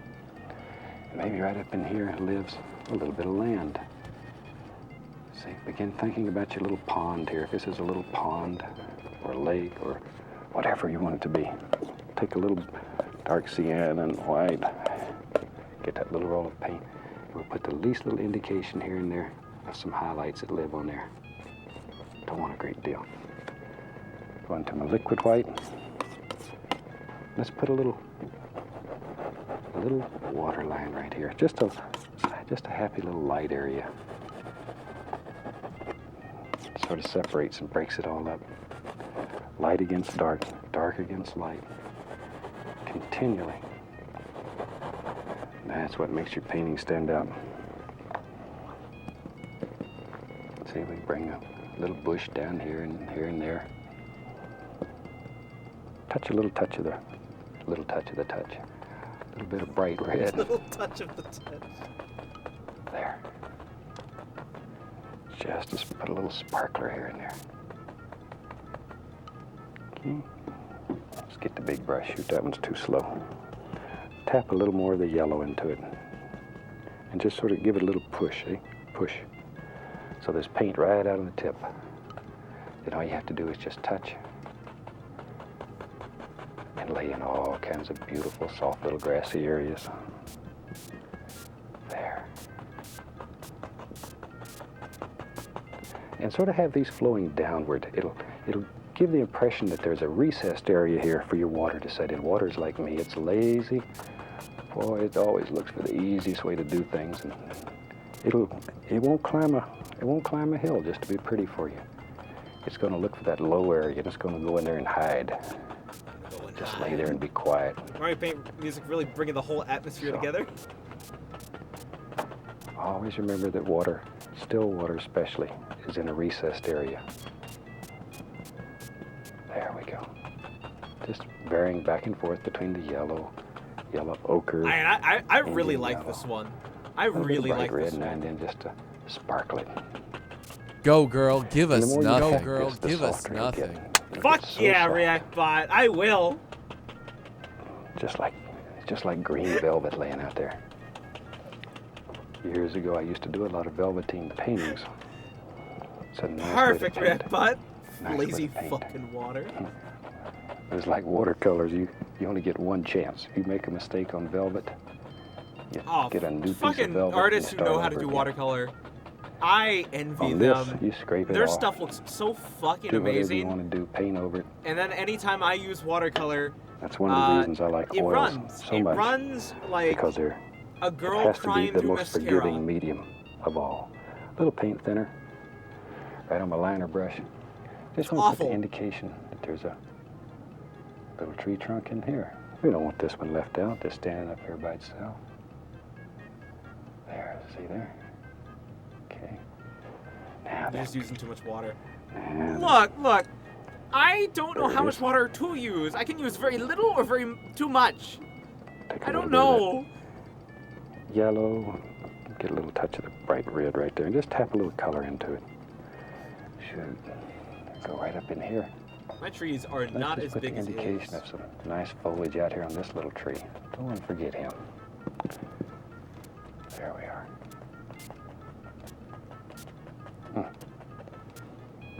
My happy little trees are truly nice little things trees. Are happening out here. Very nice. There. And it really pays if you leave a little dark area between the last bit of bright foliage and the bottom.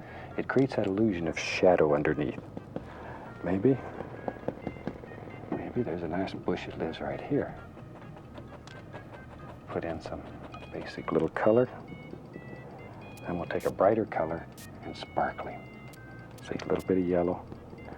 Make him just stand right out from the ones in the background. There he comes. There he comes. That evening. Bob Ross and the joy of breeding. I mean, painting. Back to the old big brush.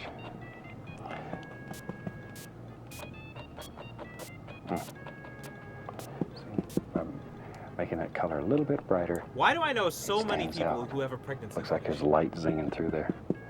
You can go into a little bit of titanium white, for example. Look at there. Look right here. See? It gives the impression there's light just zipping through there, but don't go too wild with this. It'll lose its effectiveness if you put too much on there.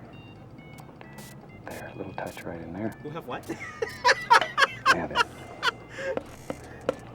Back to my Van Dyke brown, and in here. See, now I know you're not even paying attention. Put an indication of a little bit of land down in here, wherever. See, just sort of scrub it in, maybe over here. Look at there. See there? Now then, back to our highlight color. That was dark sienna, touch of white, and just let it graze, just barely touching the high spots. Gentle touch to caress it. That's all there is to it. Like that. And then liquid white.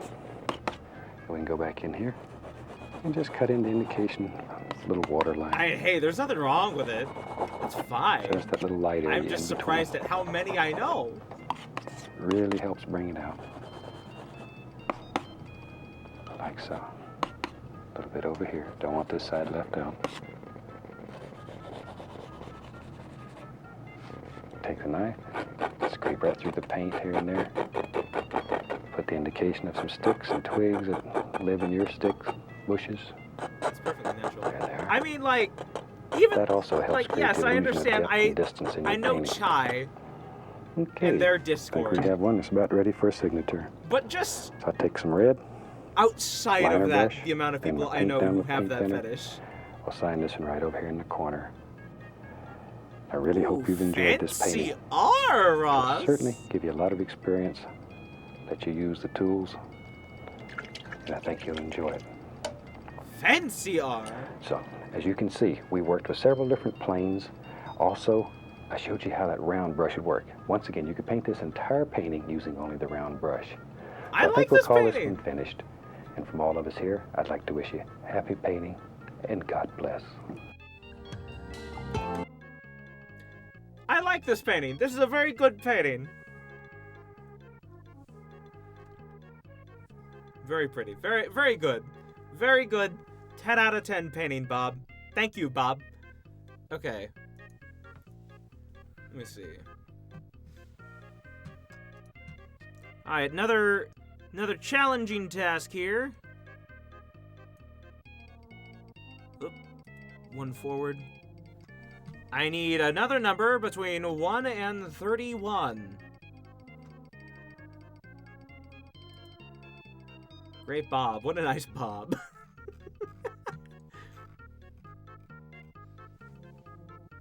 I want to be clear here. I'm not yucking anyone's yums here. Like, have your fetishes.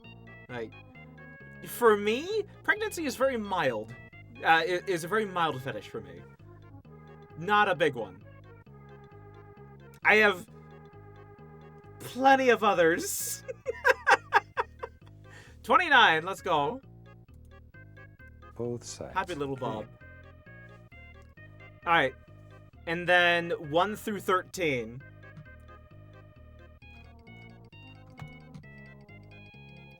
List them. Hell no. Hell no.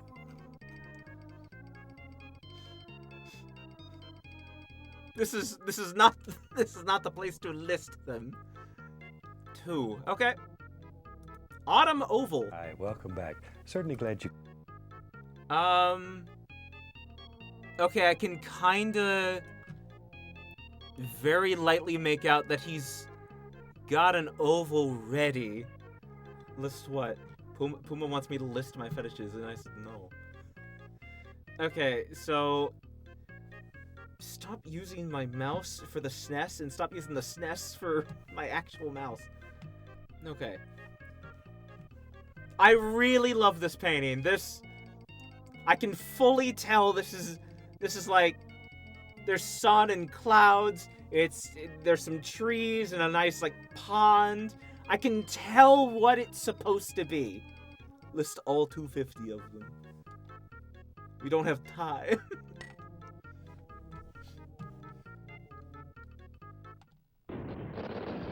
Bye-bye, pond!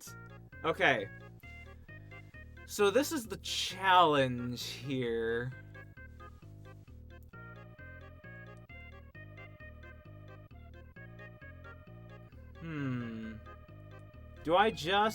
Maybe I just do this.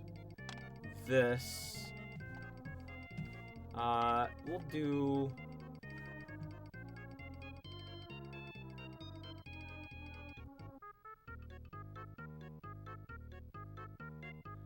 We'll do black, yeah.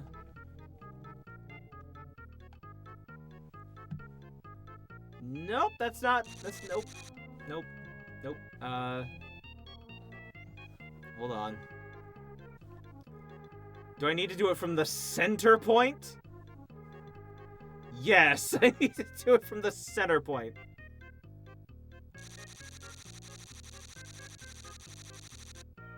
Okay.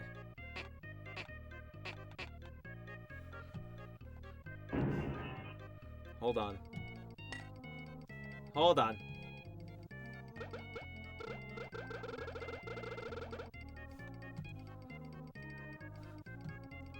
Okay.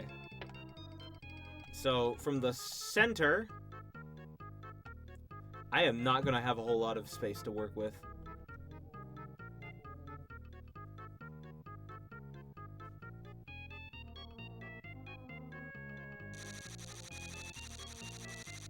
I want to... This is gonna be hard.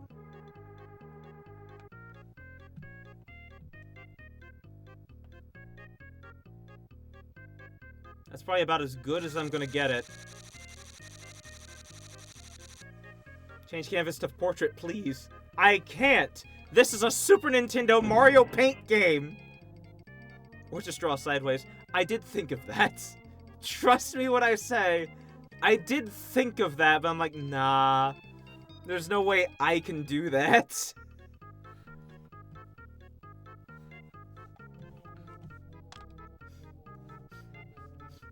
Okay. And more than likely, we're getting rid of the oval afterwards. Could join us today. Thought today we'd just do a little painting that's a lot of Bro fun. is literally me. So let's start out and have run all the colors across the screen that you need to paint along with us. While they're doing that, let me show you what I got up here today. Today I have my standard old, I'm using an 18 by 24 inch double prime pre-stretched canvas, but you use whatever size you'd like. And I've taken some contact paper and just cut a little oval out. And then we've covered the whole inside with a little liquid white. And that's all there is to it. So without further ado, let's just have some fun. I'm gonna start with a little 2-inch brush. We'll go into a small amount, just a very small amount of the Indian yellow. Don't need much, just a little. Let's go right up in here. Then we'll come right up in here. Let's do a scene today that has a lot of earth tones in it. Something that's very earthy. There we are. Start with a little Indian yellow. I'll just throw a little in like that. Without cleaning the brush, I'll just can't wait for the add step a little to touch draw the rest of the yellow owl. Ochre. Just a little bit of yellow ochre, and we'll let those blend together. Ochre is sort of a nice gold color. It's beautiful. I like it. I don't have yellow ochre. I'm sorry, Bob. We're going to use nice earth tones today. Tell you what. Let me grab my little knife here. Let's mix today some alizarin crimson and sap green in about equal parts. These two colors mixed together make a beautiful, beautiful brown. Very warm chocolate brown. I like it. And you could use your dark sienna and Van Dyke brown, but I thought today we'd use this warm brown. Like this kind of brown? Nice. I think we are. Let me wipe off the old knife here. And we mix these colors pretty good. Sometimes we leave colors marbled, but these, I mixed them pretty good. And we'll load up some color with the old 2-inch brush. I didn't even clean it. Bob's shaking right his on head top. somewhere at your lack of yellow Let's go back up ochre. in here. We'll start right at the tippy top and using little X's, little crisscross strokes. We're going to begin blending downward. The color is continually mixing with the liquid white that's on the canvas.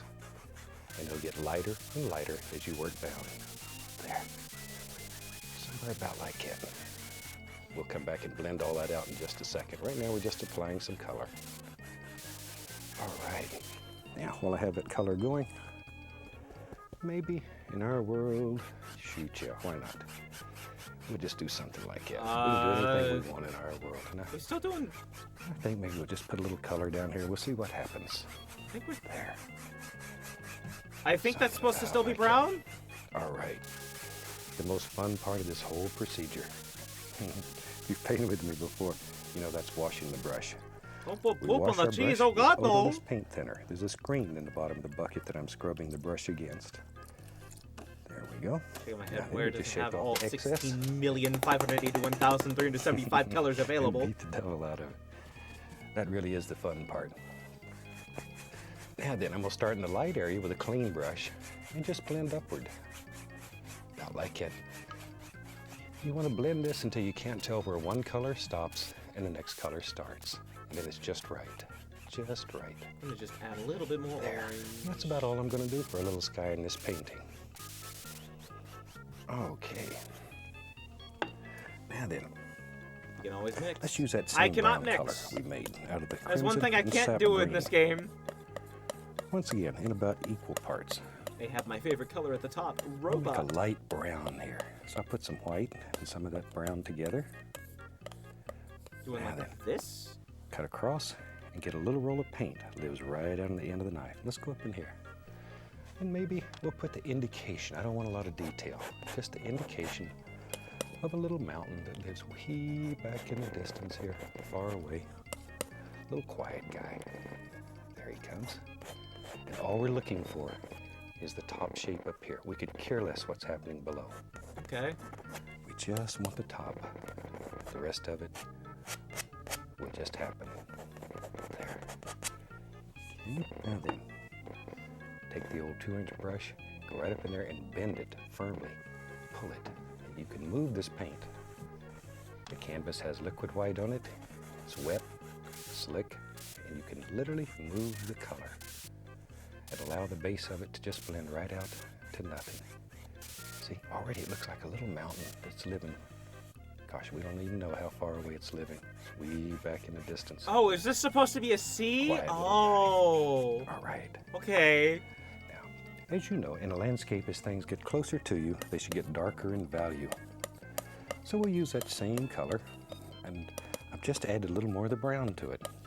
Maybe we'll have another range here of little distant mountains. About like so. Once again, cut off, get our little roll of paint. That little roll of paint is very important. It makes applying it up here much, much easier. Another big decision. Where does our little mountain live?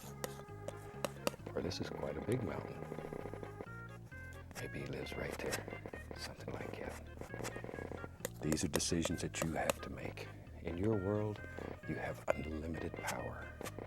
Absolutely unlimited power. You can change the course of mighty rivers. You can build mountains. Anything that you want to do in this world, you can absolutely do. There. Now then, wipe the knife off. I'll wipe the knife on just a paper towel. There. Now once again, I'm going to grab this and pull. Think about angles. Very limited colors here, and we're using yellow, orange, and brown. Highlights and shadows in these little this is not going well, Bob. There we are. Before this series is over, we'll do some mountains where we go in and paint. Make a lot of detail, but these I want to be far away, and things that are far away, you don't see a lot of detail. All right, the music in the back makes it funny. In fact, if you put too much detail, you lose that illusion of distance. Too much detail? Just the brush strokes will create enough illusion that it's sufficient for what we're doing. See there? It looks like mountains back here, and that's all we need. Easy. Can do easy. All right. Whatever you say. Brown. I'm going to keep using it here. We'll take and make it darker. A little bit darker. There. Something about like that. Each layer, once again, as it gets closer to you, should get darker. We're doing more mountains? Darker and darker. We'll just grab I'm using a number 6 fan brush, but you could use number 3. Doesn't matter. I'll do crimson. You make the decision. Load both sides of the bristles with a lot of paint. A lot of paint. Let's go up here. Now, let's have some little distant trees. Show you how easy they are to make. You've painted with me before. This art, man, looks good. You know it works. It's the own art, man. This does look good. Wonderfully. We get letters every day from fantastic people all over the country who never believed that they could create such beautiful masterpieces. Get hundreds and hundreds of photographs from people. I can't even believe what they're doing. It's wonderful. And my young friends all over the country are doing this, and they're painting paintings. I have young friends that are 12, 13, 14 years old that are actually selling paintings and making a happy buck. Isn't that fantastic? A happy buck. What better From happy little trees to happy little bucks. Do something like this, and people come along and they're willing to pay them for their efforts. It's not the money. Am I doing this right? The money means nothing. But what it does to a young person, or even an old person like me, his ego is unreal. That somebody would spend their hard-earned cash on something that you saw in your mind and you put on a piece of canvas with your hand. I want to create some mist down here at the bottom. 2-inch brush, and I'm using only the top corner. I want to tap it strongly, severely.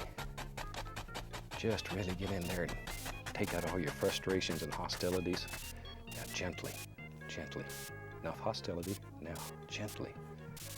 Lift upward, see? Takes out the tap marks and it creates the illusion of mist floating right down at the base. I'm gonna wash my little fan brush off. I want to play a little more. Now I'm going to go into straight brown. That brown we made with the crimson and the sap green. Just straight. I want this to be the darkest layer of background trees. Okay. There we go. Now, right under here, let's have another layer. And in your world, you make as many layers as you want. But each one of these little layers will help increase the illusion of distance in your painting. And to me, that's very desirable. Kind of difficult doing this. Great depth in them. That's what some of the old masters were so good at. You could to be honest, Bob, paintings and absolutely see into infinity. There we go. Now, I want to create the illusion of a reflection. Now, when I was a traditional painter, this was hard to do, but watch here. All you do is grab it. Look at there. Grab it, pull down, straight down though. And then gently go across, just enough to sort of give it a little watery feel. And I'll lift up just a wee bit, little bit. There, like that. Now, I'm gonna go into Van Dyke brown. I'll even put a little dark sienna. I want a very dark brown now. Once again, cut off that little roll of paint. And let's just put the indication back here. Maybe there's a little land mass that lives under there. Holds the trees up so they don't fall in the water. Something about like that. Lift upward here and there on it, just there to break up that top edge. Now, let's take a little touch of the liquid white. I'll put a little brown in it too, just a little bit. I definitely should have made this whiter. Pull it out very flat and cut across. Just let me do it again so you can see it for sure. Cut across. Then we go up here, take that, and we can literally, we'll just cut us in a happy little water line. Lives right in here. Right in here, like that. There. All right. And you could put a little ripple or two in the water if you want. It's up to you. Up to you. There. But all these lines need to go basically straight across. If they don't, it'll look like the water's going to run right out of your painting, and you don't want that. All right. Ready to get brave with me? You know me. If you've painted with me before, you know I have a love of big trees. So I'm going to take some Van Dyke brown, dark sienna, and I'm just pushing the brush like so. Let's go up in here. Doing this big or tree black? tag. All right, why not? Right over in here. Black. Just use the corner of the 2-inch brush, just the corner. And let's begin putting in some basic shape and form of an old giant tree that lives right here. It overlooks this beautiful little scene. I like it. I don't want to lose the top of my little mountain. I want to be able to see it sort of through the branches. So we'll sort of work to hang on to that. There we are. All right. But now, when you're doing your tree, you decide. You decide what shape you want him to be. Big tree, maybe smaller than this one. Or he could be bigger. In your world, maybe the tree's stronger than this one. There. It's up to you. Absolutely and completely up to you. Painting offers you freedom. Okay, now I'm going to reload the brush, but this time I'm going to load it a little different. I'm going to pull it in. Just go straight down and pull it in one direction, right through the same colors. Van Dyke. I want to reach over here and get a little black too, darken it. I want this to be dark, dark. So I have black, dark sienna, Van Dyke brown. I'm just mixing them on the brush. But notice the brush is straight down and I'm pulling it in one direction. Mm-hmm. That'll create a curve. Now I'm going to turn the brush over. See that curve right at the top? You want it up. Okay, let's go up in here. With that rounded part of the brush to the top. Watch here, you can touch and push. And we'll start making all kinds of little bushes that live back here in our world. Just push. God, try not to let the brush slide.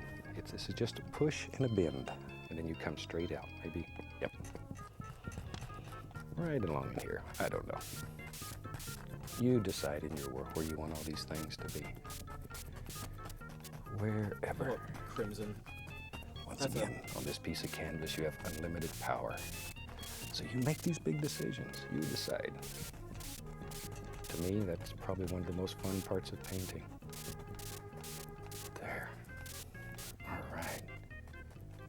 Now, let's take, oh, there's a fan brush. It's already dirty. Let me put some brown on it. Grab my knife. There we go, just to darken it a little bit. Mixed a little bit of the liquid white with some titanium white. I want to thin it down a little bit. Grab a little touch of dark sienna. I want to make a light brown. But this color is a little bit thinner than what it was originally because I put a little liquid white with it intentionally to thin it down. Okay, wipe off the knife. Now I'm going to dip the brush into a small amount of paint thinner and go right through Van Dyke Brown. Once again, we've thinned the color a little now. Take this, see the light color that we made, pull one side through. So now I have light on this side, dark on that. Light, dark, okay? Now you have to make a decision. Which side is the light coming from? I think we'll have it come from the left. Touch and pull down. And in one stroke, you can make the highlight and the shadow of a nice tree trunk. That easy.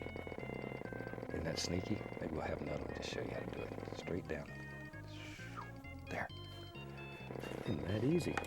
We have just a little tree trunk. Okay, I'm going to use the old dirty brush here. Has the brown on it. I'm going to go into some of my yellows, yellow ochre predominantly. Maybe let's get crazy. Take a little bright red and put it in there. Whew, nice color. But notice how we're loading this. Put it on both sides and then give it a little push. That little push. See that little ridge right there? There's one just like it on the brush, and that's what we're going to paint with. Okay, let's go up in here. Now we'll go slightly above the dark because we want the shadows underneath. And using just the corner of the brush, that doesn't show well enough. I'm going to add a little touch of liquid white. I want that brighter so you can see it. I'll reload the brush same way. That's a little better, a little better. Just want you to be able to see it. Normally when we're painting for television, we paint a little brighter than we would at home. So it shows up better. There. But now begin thinking about shape and form and put in all kinds of little leaves and stuff that live here on your tree.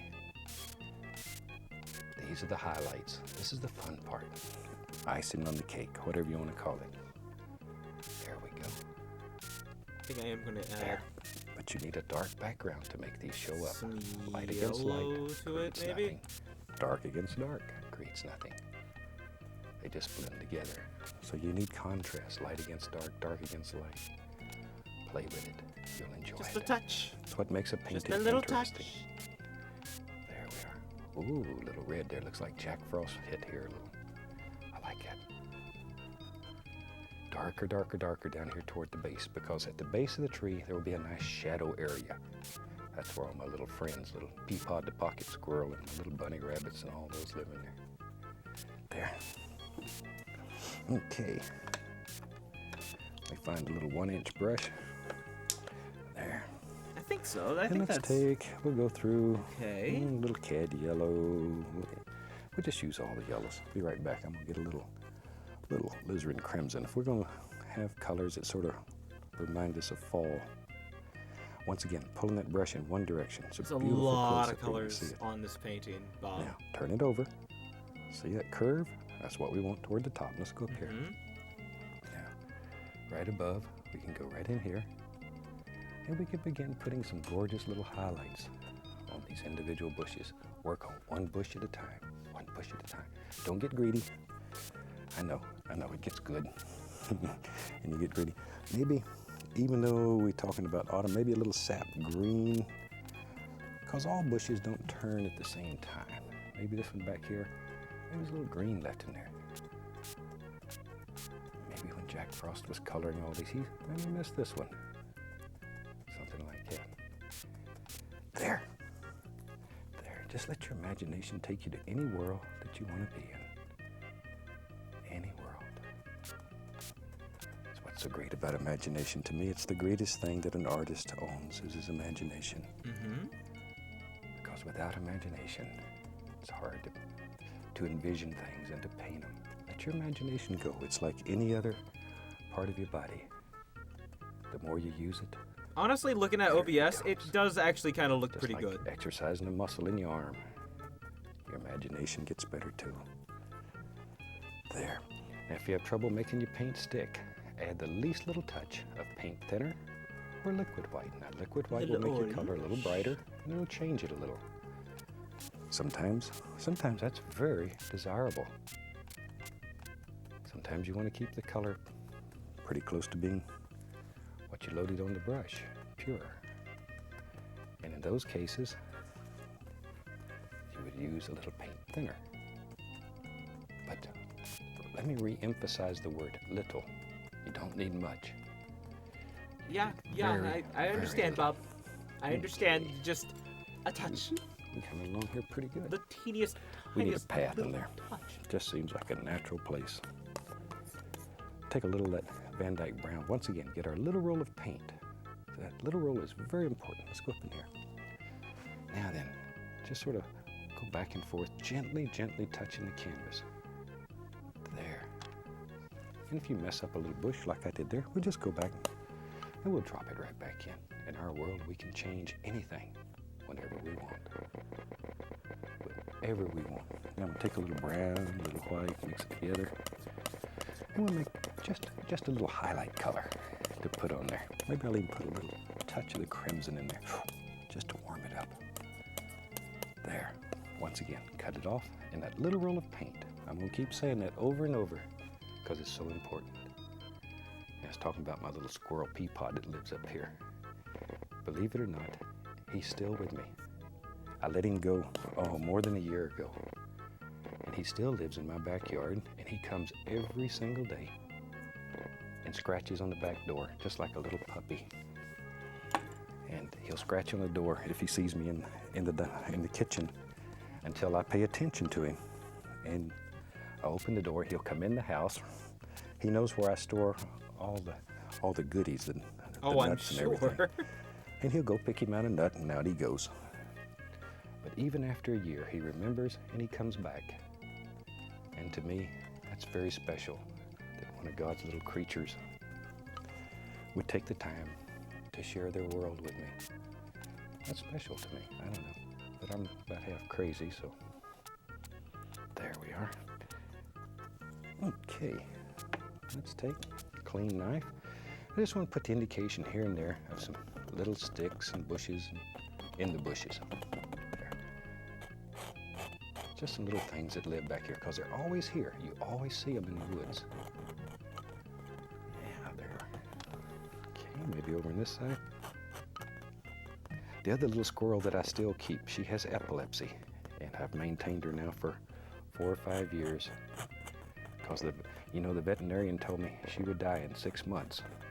But I didn't tell her. And she's been with me all these years. And that's Squirrely Girly Brown. You've seen her, I think, if you've watched the show, I've shown her many times in the past. That's interesting. She's a neat never would have thought of an animal to have epilepsy. And I keep her in my basement in a great big cage. The basement's where I paint, so she's right next to where I practice painting. I tell you what, let's bring the camera up here. I'm gonna take the contact paper off. It's time for the moment of truth here. And let's take a look-see at what we have. See, pull that paper off.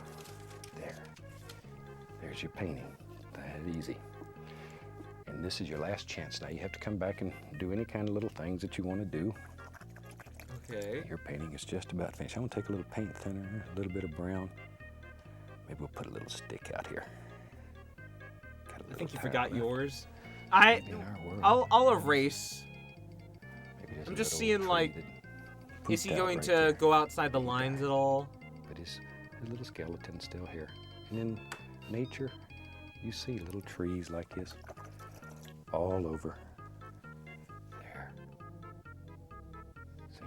But mix paint thinner with your paint to make it thin, almost to the consistency of ink, and then it'll flow right over the top of it. That's all there is to it. And you decide where they live. Okay?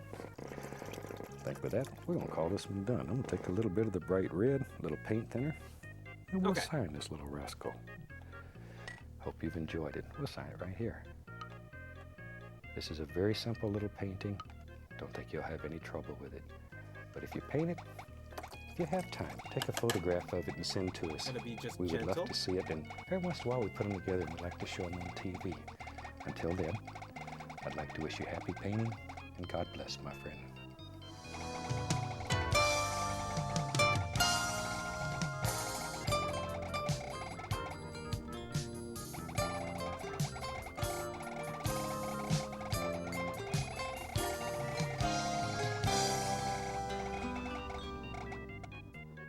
Pause that.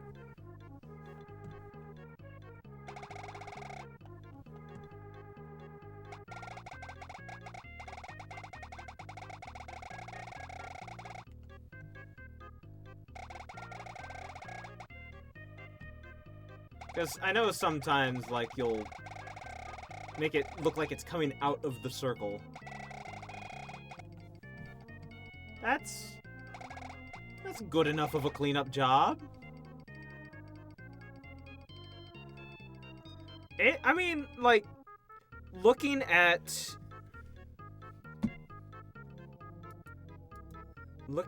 the, like, actual OBS version of this, that looks pretty good. That looks pretty good. I like it. Kind of looks like the forest is on fire, but it looks like a forest.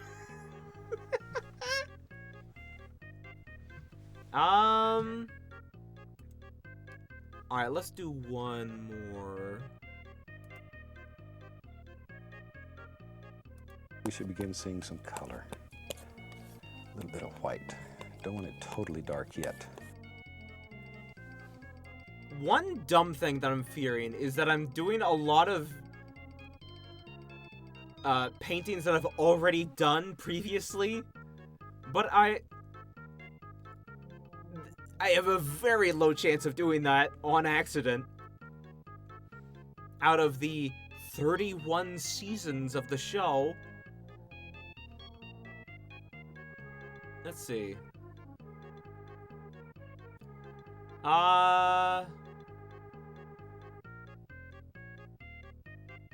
Let's do season 7, episode 7. Wrong button. No. 7. Episode 7. Barn at sunset. Okay, so we'll be painting a barn. Okay.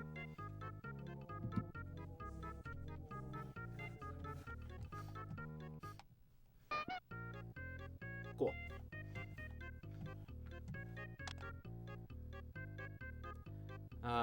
Titanium white. It's white. It's white enough. Do a beautiful little painting that's got some snow in it, and maybe we'll put a great big barn in it and do it in a lot of warm colors, and I think you'll really enjoy it. Now, I've already covered the canvas with a thin, even coat of the liquid white, and it's slick and wet, ready to go. So let's have them run all the colors across the screen that you need to do this painting with me. And they'll come across your screen in exactly the same order as I have them laid out on my palette, starting with the titanium white and working all the way around to the red. While they're doing that, let's go on up here and get started. And today, we'll use the old 2-inch brush, and I'm going to go right into a little Indian yellow and just tap a little bit of that into the bristles, tiniest little bit. Let's go right up here. You have to make a decision right off. Where's your horizon going to be? And in my world, I think it's going to be right about there. Right about there. So just go across. Now, right above that, I'm going to go into a little bit of yellow ochre. Just a small amount of yellow ochre tapped onto the bristles the same way. We'll go right up here, and right above that, a little yellow ochre.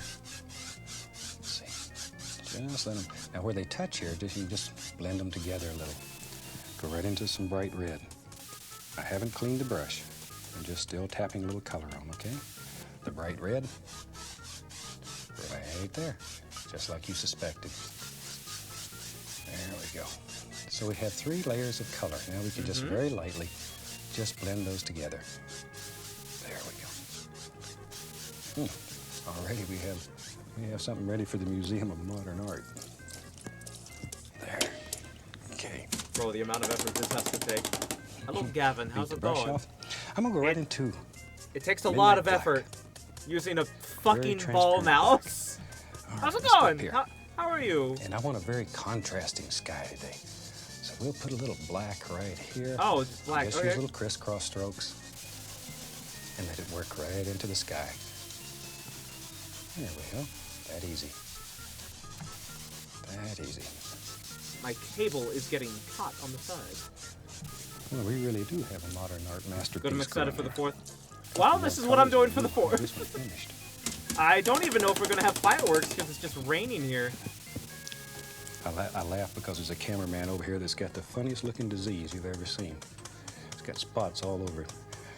Right into a little bit of the dark sienna. Wait, what about the cameraman that is diseased? What? Let's go right What was that, Bob? What was that? Just an indication of some happy little cloud shapes. Still using the same brush. And I'm just turning it, making little circles. Little tiny circles. Little tiny circles. So let it come right down to the color. Something about his cameraman having funny little spots all over him? I don't know. So much color in them. They're so bright. Sometimes winter scenes, oh, they can have so many cold colors in them. Ooh, you almost have to wear a parka to look at them. And if you're unfamiliar with a parka, that's the kind of coat we wear in Alaska. It's got the big ruff around the top and fur and it's cold. Wow. Very lightly, very lightly. Thank you for the follow, Gavin. Just going to blend those colors together now. So we're just getting a continual progression of color. Now it's time to have some fun. You know, I'll go right into a 1-inch brush. We need some light color in here to separate all these. I'll use titanium white. Just big old red. Oh, more like a nice warm pinkish color. Okay, let's go up here. Now then, in here, but where these two colors come together, I'm going to drop in the indication of some happy little clouds that are just floating around, just having fun. Keep your brush moving. Keep it moving. Keep it going all the time. Over here, there's one. Look at that. Look at there. That easy. Just drop them in. I'm just gonna have it white. Where do you think they should live? Pink doesn't exactly exist on the Super Nintendo. There. And as many as you want, or as few as you want, whatever. Maybe do the light red. Take a nice, clean, dry brush here. Are you talking about this one or this darker red? This. Just blend it a little bit. Don't overdo. It's a temptation when you get in here to absolutely kill it. Overblend. There. See how that sky is now? Yeah, I think just white is, yeah. You know, of course, I know none of us are interested in these monetary gains. But if you are, and some of us are, these are the kind of paintings that sell. I've said it before, a lot of times paintings sell for color as well as content. And when you're selling paintings, study your audience. Study your audience. A lot of times if you're selling paintings predominantly to men, you know, we're macho. Men like paintings that are cold, a lot of blue in them, a lot of mountains. I've never heard this before. If you're selling paintings to ladies, they're a little smarter. They buy paintings because they fit into a room or they match a couch or a rug or something. And ladies normally will buy warmer colors. I have never heard the statistic before. Let's be honest, who follows these tutorials? I mean, that's what I'm trying to do right now. I'm crazy about ladies, so I like ladies. There. Right there. Pop. And wherever you want them. And you can crazy about ladies. I love ladies. All ladies putting happy little clouds in here. Just a few. All right, Bob, go off. Same old brush. And we'll blend this out. Blend it out. Tiny little circles. Fluff it up. Fluff it up. Gently blend it all together. Same way. My boss just keeps babbling on about being. Isn't that super? There we go. I mean, sometimes it's entertaining. Fun. I'm going to take the knife and go right into a tiniest little amount of cadmium yellow, just straight cadmium yellow, cut across a little tiny roll of paint. Let's go up here. Now right back in here, I'm just going to let it just barely graze the canvas. I want to put some little happy doers in there. See? We are? Oh, we're like making like colored clouds. Okay. And with a clean dry brush. I don't know how well those. And this is 3 hairs and some air. Lightly stroke the canvas. Just enough to sort of bring that together. Don't want to overdo. And then we let this blend with a little bit of the liquid white and come down a little bit more. So this is supposed to be a snow scene. Put some little background trees in there, and a few of them might show through. A little bit of the sky might show through. There we go. Can't really do Look that. at that. I mean, I try. Isn't that a super sky? That one will certainly warm up a room. Okay, I'll clean my old brush. Give it a shake.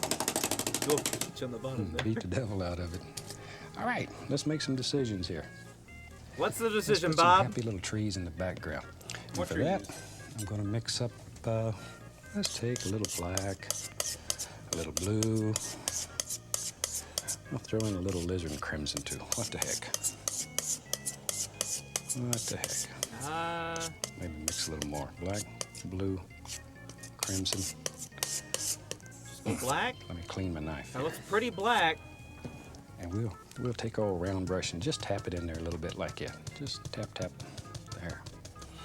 Now let's put some little trees. Look at there. Yeah, that's pretty black. Just little basic shapes, and they live right in there. And just think like a tree. How would you like to grow here?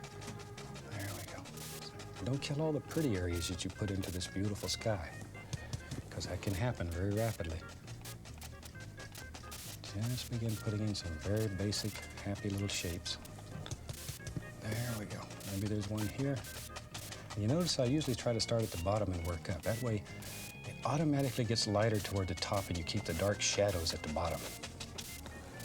That really helps. You also really love to do like these like growing in size kind of trees, Bob. Right. I mean, I get it. It's perspective. Let's put a few on the other side over here. We don't want him to feel left out. And I'm just tapping with this brush. Oh, there goes my beautiful little cloud, and I like that one too. That's all right. We learned how to make it, and the name of the game is practice. So if you got some practice, your efforts weren't wasted. Because you know, every painting you do, you look at it and you know the next one's going to be better. Because you learn something from every single painting you do. All right. And we'll just drop a little bit of that color right in there, wherever. Yeah, that's sort of a black to a lavender. Dude's going goblin mode. Dude's going goblin mode. Okay. Okay, yes. Let's take our liner brush. We'll put a little bit of Yes. paint thinner on it. We'll go into some Van Dyke brown. Turn that brush till it comes to a nice sharp point. All right, let's go up here. Very. Now we need some little trunk indications here and there. And I'm not looking for a whole bunch. Oh, teeny tiny trunks. Just enough, so that when you look I don't back even here, think you can those will see, show up. He didn't have any leaves. Goblin On him. mode. He's just laying up there naked. There. Put one right in there. He Let says your many brush different turn things. and wiggle and have fun. Because tree limbs grow all kind of old crooked ways. Sometimes maybe a big old deer comes by or a moose and steps on them and hurts them when they're little. Let's go over here. And there's one over here. So they're not always straight. You know, they have to go out and look a long time to find one to make a telephone pole out of. Majority Very of them grow one-note sort of color, crooked. Bob. He's so uncalled for. I love him. All right. So that gives I us love a him. little, I love bit Red inside Bud. the tree. I'm going to take the same old brush. What the Half heck? the You time go he right says into something unhinged. Tiniest little bit of Just the this crazy stuff. yellow, and to that I'm going to add a little But the bit other half of the the time, alizarin he- crimson. Actually says something We're going to have a very warm that makes painting. sense to what we asked. I also want to add or what some I'm white doing. to that. Maybe. Shoot, we'll even add some red in there. There we go. There we go. Doing like this kind of Let's red. go up here. And I want to go right up here and just touch. I don't want a lot of color yet. Looks like it. A lot of color yet. We'll put that in later. Just some happy little snow things. You could even take a little bit of Oh, we're blue doing like and add snow. right in there. A little blue Okay. and white. Just tap it in too. That's pretty. Cold color. Look at there. Look at that. Gotcha. Okay. There's one up here. And we're not looking for a lot of detail yet. Just some little indications. Just a few. Kinda hard. Just a few. And then you can begin picking out little things that are down in here. Just decide where they are. Drop them in. There's one. See him right there. See? See? You knew he was there. You can go back into some red. I like this one. Get a little more of the white. There's apparently a barn. A little more of the red. Put it all together. I'm waiting for the barn. Look at that. Makes sort of a nice little lavender color. Beautiful little color. We'll make this tree have some too. Put a little white one right there. Ooh, look how he stands out. See, that light stands out against the dark. Nice one. That's one of them happy accidents. Just like. And when you get those, don't fight with them. Lightly, little bits of pepper of red. Bright red into that one. I'm just really having some fun with color now. When you do this at home, if you want to change the color, you have an artist's license. It comes with your first tube of paint. It says you can do anything you want to do. Like all of them, but at least this on one. canvas. Let's hope it stays. Right, that's enough. Let's hope it stays that way. Let's have some fun. I'm going to take this is my 5th one so far. 2-inch brush here, and we'll begin laying in some areas in the back here where the snow is going to be. I'm just going right into this color I've been playing with. It's got some pink in it, white. That's very whatever, white. We don't care. Now you That's begin very white, the lay Bob. of the land. Maybe make a decision. Which way is it going to go? Have it go sort of that way?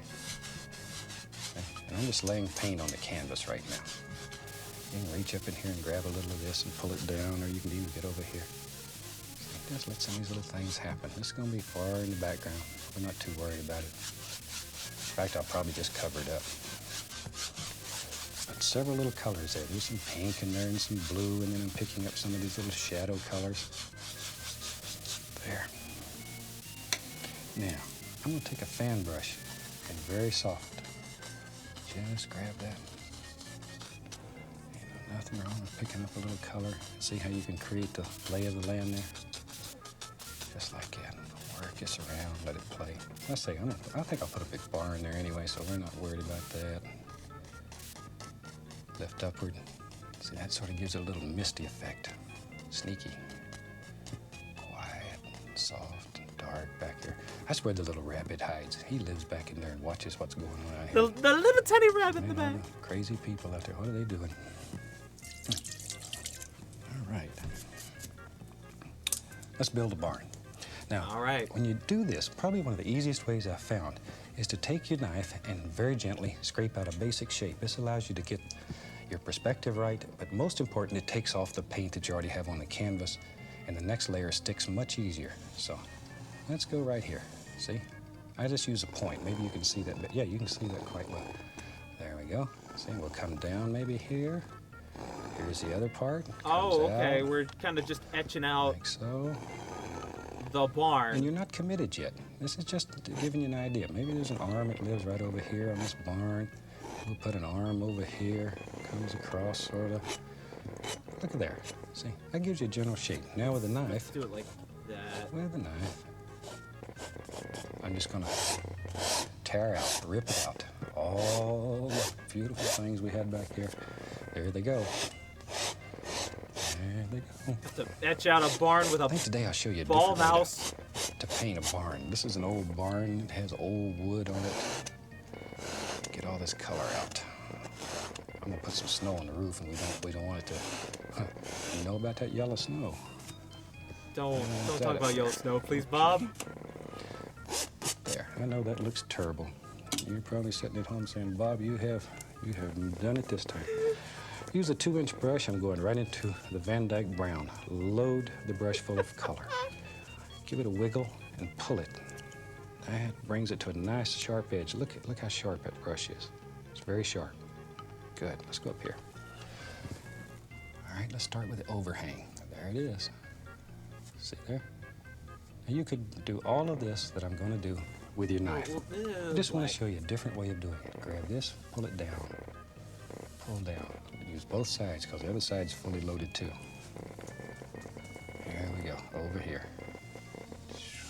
like a black, dark brown. That quick. There. He's going to have a little arm out there. We need to put some wood out there. Got a little arm on the other side. Put some brown in there. And you're really still not too committed. You can still change your mind here. Let's go up the side. See there? Right up the side. I've got an idea. Maybe, hold on. Maybe? Yeah, I'm going to have a little bit of wood showing right in here. All right, now, I want to make this look like old wood. Old wood. Now, I'm going to use the same old brush, and I'm going to go right into some white, some of the dark sienna. Just look at the brush. There, let's go up to the canvas. That's okay. It's like dark Start wood. Right here, touch. No pressure. No pressure. No pressure. No pressure. See there? Isn't that super? Helps if you're a little nervous. If your hand shakes a little bit, this is the time to use it. There, because it makes all these beautiful old wood effects. There we go. Now we need some on the other side. Ooh, there's a pretty one happening right there. Beautiful, beautiful, beautiful. I get carried away sometimes just watching. There we go. Let's put some right out here. Okay. Now over here, I'll just kind of has a frozen wood look. Not much of that's going to show. Now we can go back into the brown, and I want to put some shadows in here. We're just barely touching. Barely touching. This is when we find out if you have a delicate touch. I didn't even see you do anything. Go right into the Van Dyke. I think you have too delicate of a touch. And let's put us some indication of a few boards in here. This overhang shadow. And I'm just going to quickly do this so you can see how it's done. Just let them go. And you put as many boards in yours as you want. This carpenter was like me. He wasn't too good. He just, whatever he had, he used. Over here, there's a few. There we go. Now with a clean brush, very light touch. Grab this and just caress it. Look at that. Bring all this together. Caress the paint. Have you ever seen an easier, nicer way to make old boards? Now we can get serious. First thing we need here is a door. Gotta have a place to put the cow. There, we got a barn, gotta have a way for him to get in. There we go. Beautiful. Nice door. Easy. I can do that. And tell you what, put some snow right up here on this little arm. That's where he hides the bodies. We need to find out where that house is now. And he'll come right down here. There we go, there we go, there we go, there we go. Choop. See there? And that gives us an idea of how to do a roof. I tell you what, I'm just going to sort of block this in so you can see it a little easier on your set. It's also a nice way to cheat a little and give yourself a guide. Yeah, you know what? Pull down. Pull. Little pull. Like so. There we go. There you go. Okay, now right out here. Look here, look here, look here. A little more. There it is. See? We'll add right out here. A little brown, like smooth it out. Line right there. And then a sneaky way to make a barn.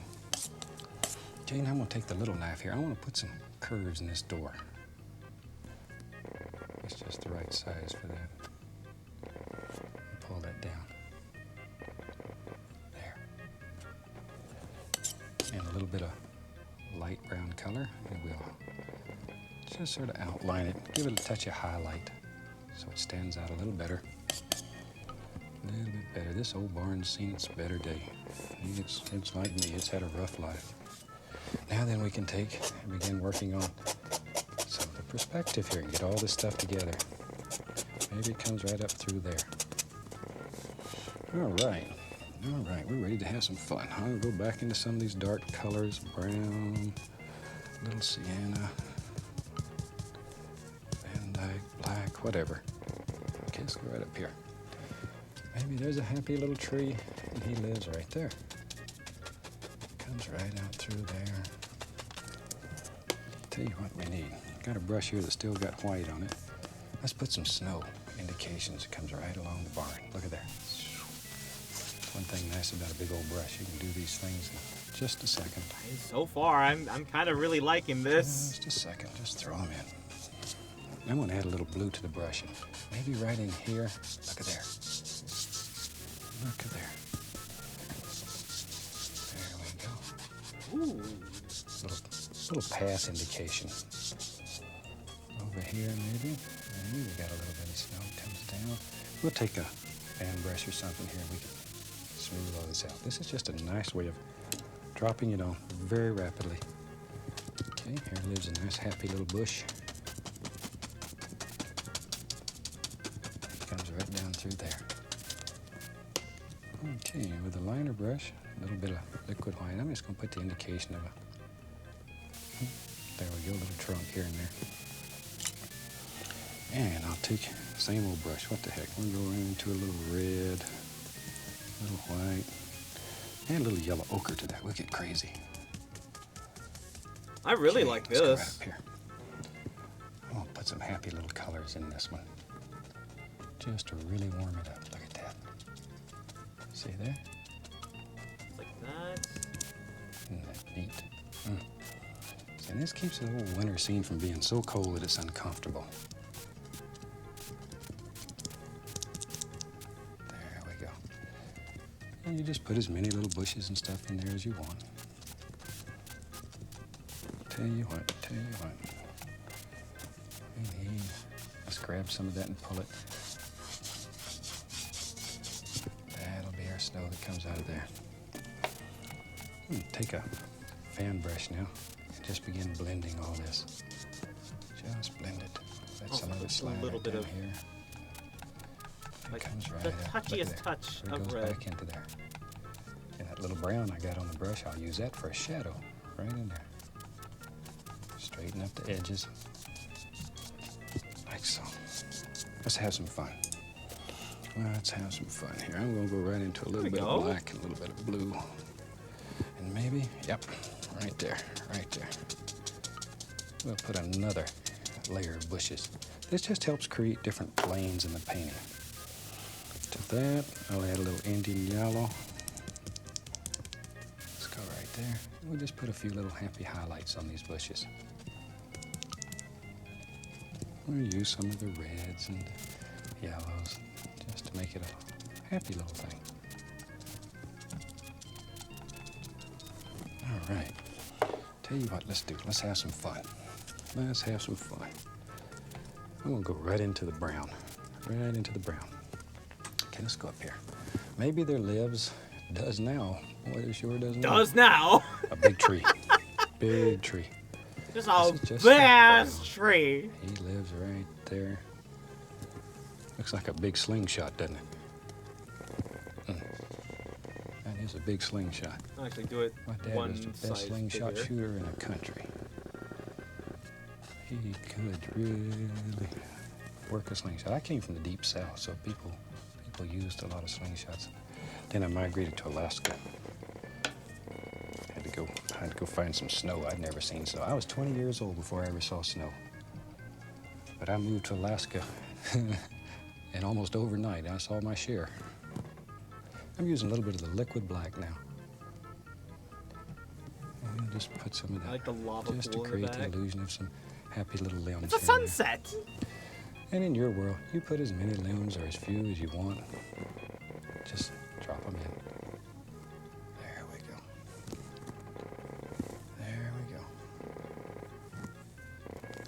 All right. Take the knife. I'll take some of this color we've been using here. I just want to put just the indication of some highlight around this tree. Just here and there. That'll make it stand out a little better. See how you can drop in a big old tree in just a minute or two. That easy. Over on this side, at least little touch of some blue, just to sparkle it up. But the trees are on fire. The clock on the wall tells me I've got to leave you. And I'd like to thank you for being with me. Taking a little bit of the liquid white, just highlighting, laying a little snow here. And from all of us here, happy painting. God bless. See you next week. So difficult to keep a... That was it? That was it! Okay!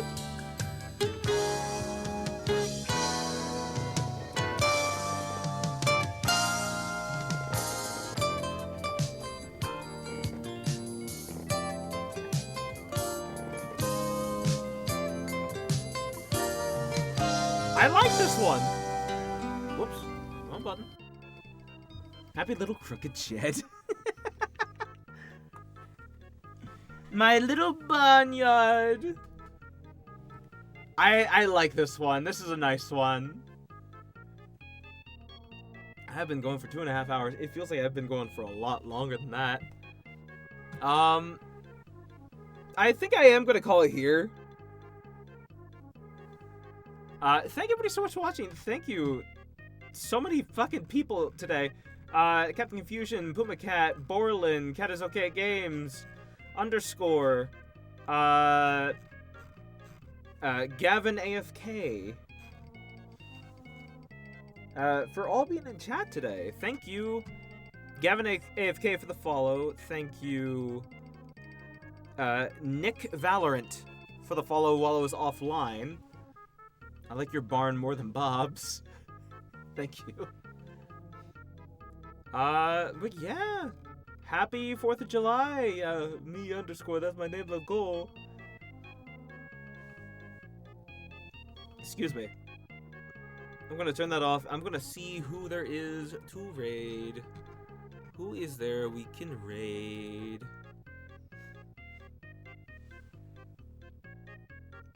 Who is live? Okay, we need automation. Shut up. Shut up. Shut up. Raid Mario? No! No, thank you. He's sleeping on the job. Let's see.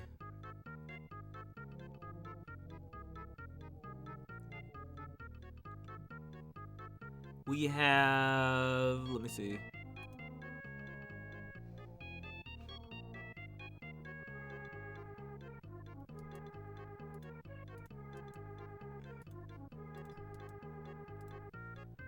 We have somebody playing Date Everything. Somebody playing...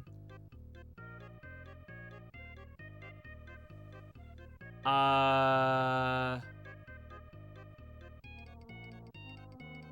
forgetting his name, but the dude with, like, the three-eyed goggles, they're usually green. It's a stealth game. I forget what the fuck it's called. It's not Siphon Filter, it's the sneaking game. I forget the fucking name of it. And then we have somebody playing League.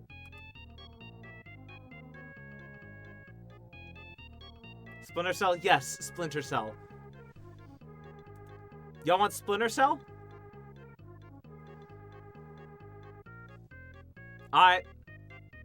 Or y'all just saying, go with Splinter... Or y'all just saying, yes, it's Splinter Cell? Date Everything, Splinter Cell, or League of Legends. I've enjoyed the stream a lot. Thank you, _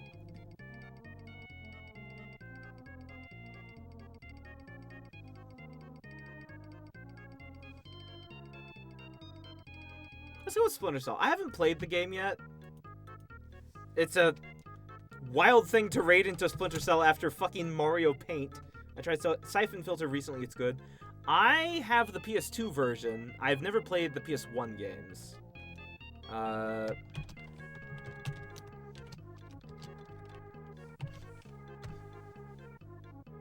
think that was right. Yes. Okay. We are going to raid Cunning Links. Y'all go say hi. I'm going to get out of this outfit and cool off. Thank you for the Bob Ross stream. Happy 4th of July, everyone. I shall see everybody tomorrow with something else. Until then, y'all have a good day. Goodbye. Bye-bye.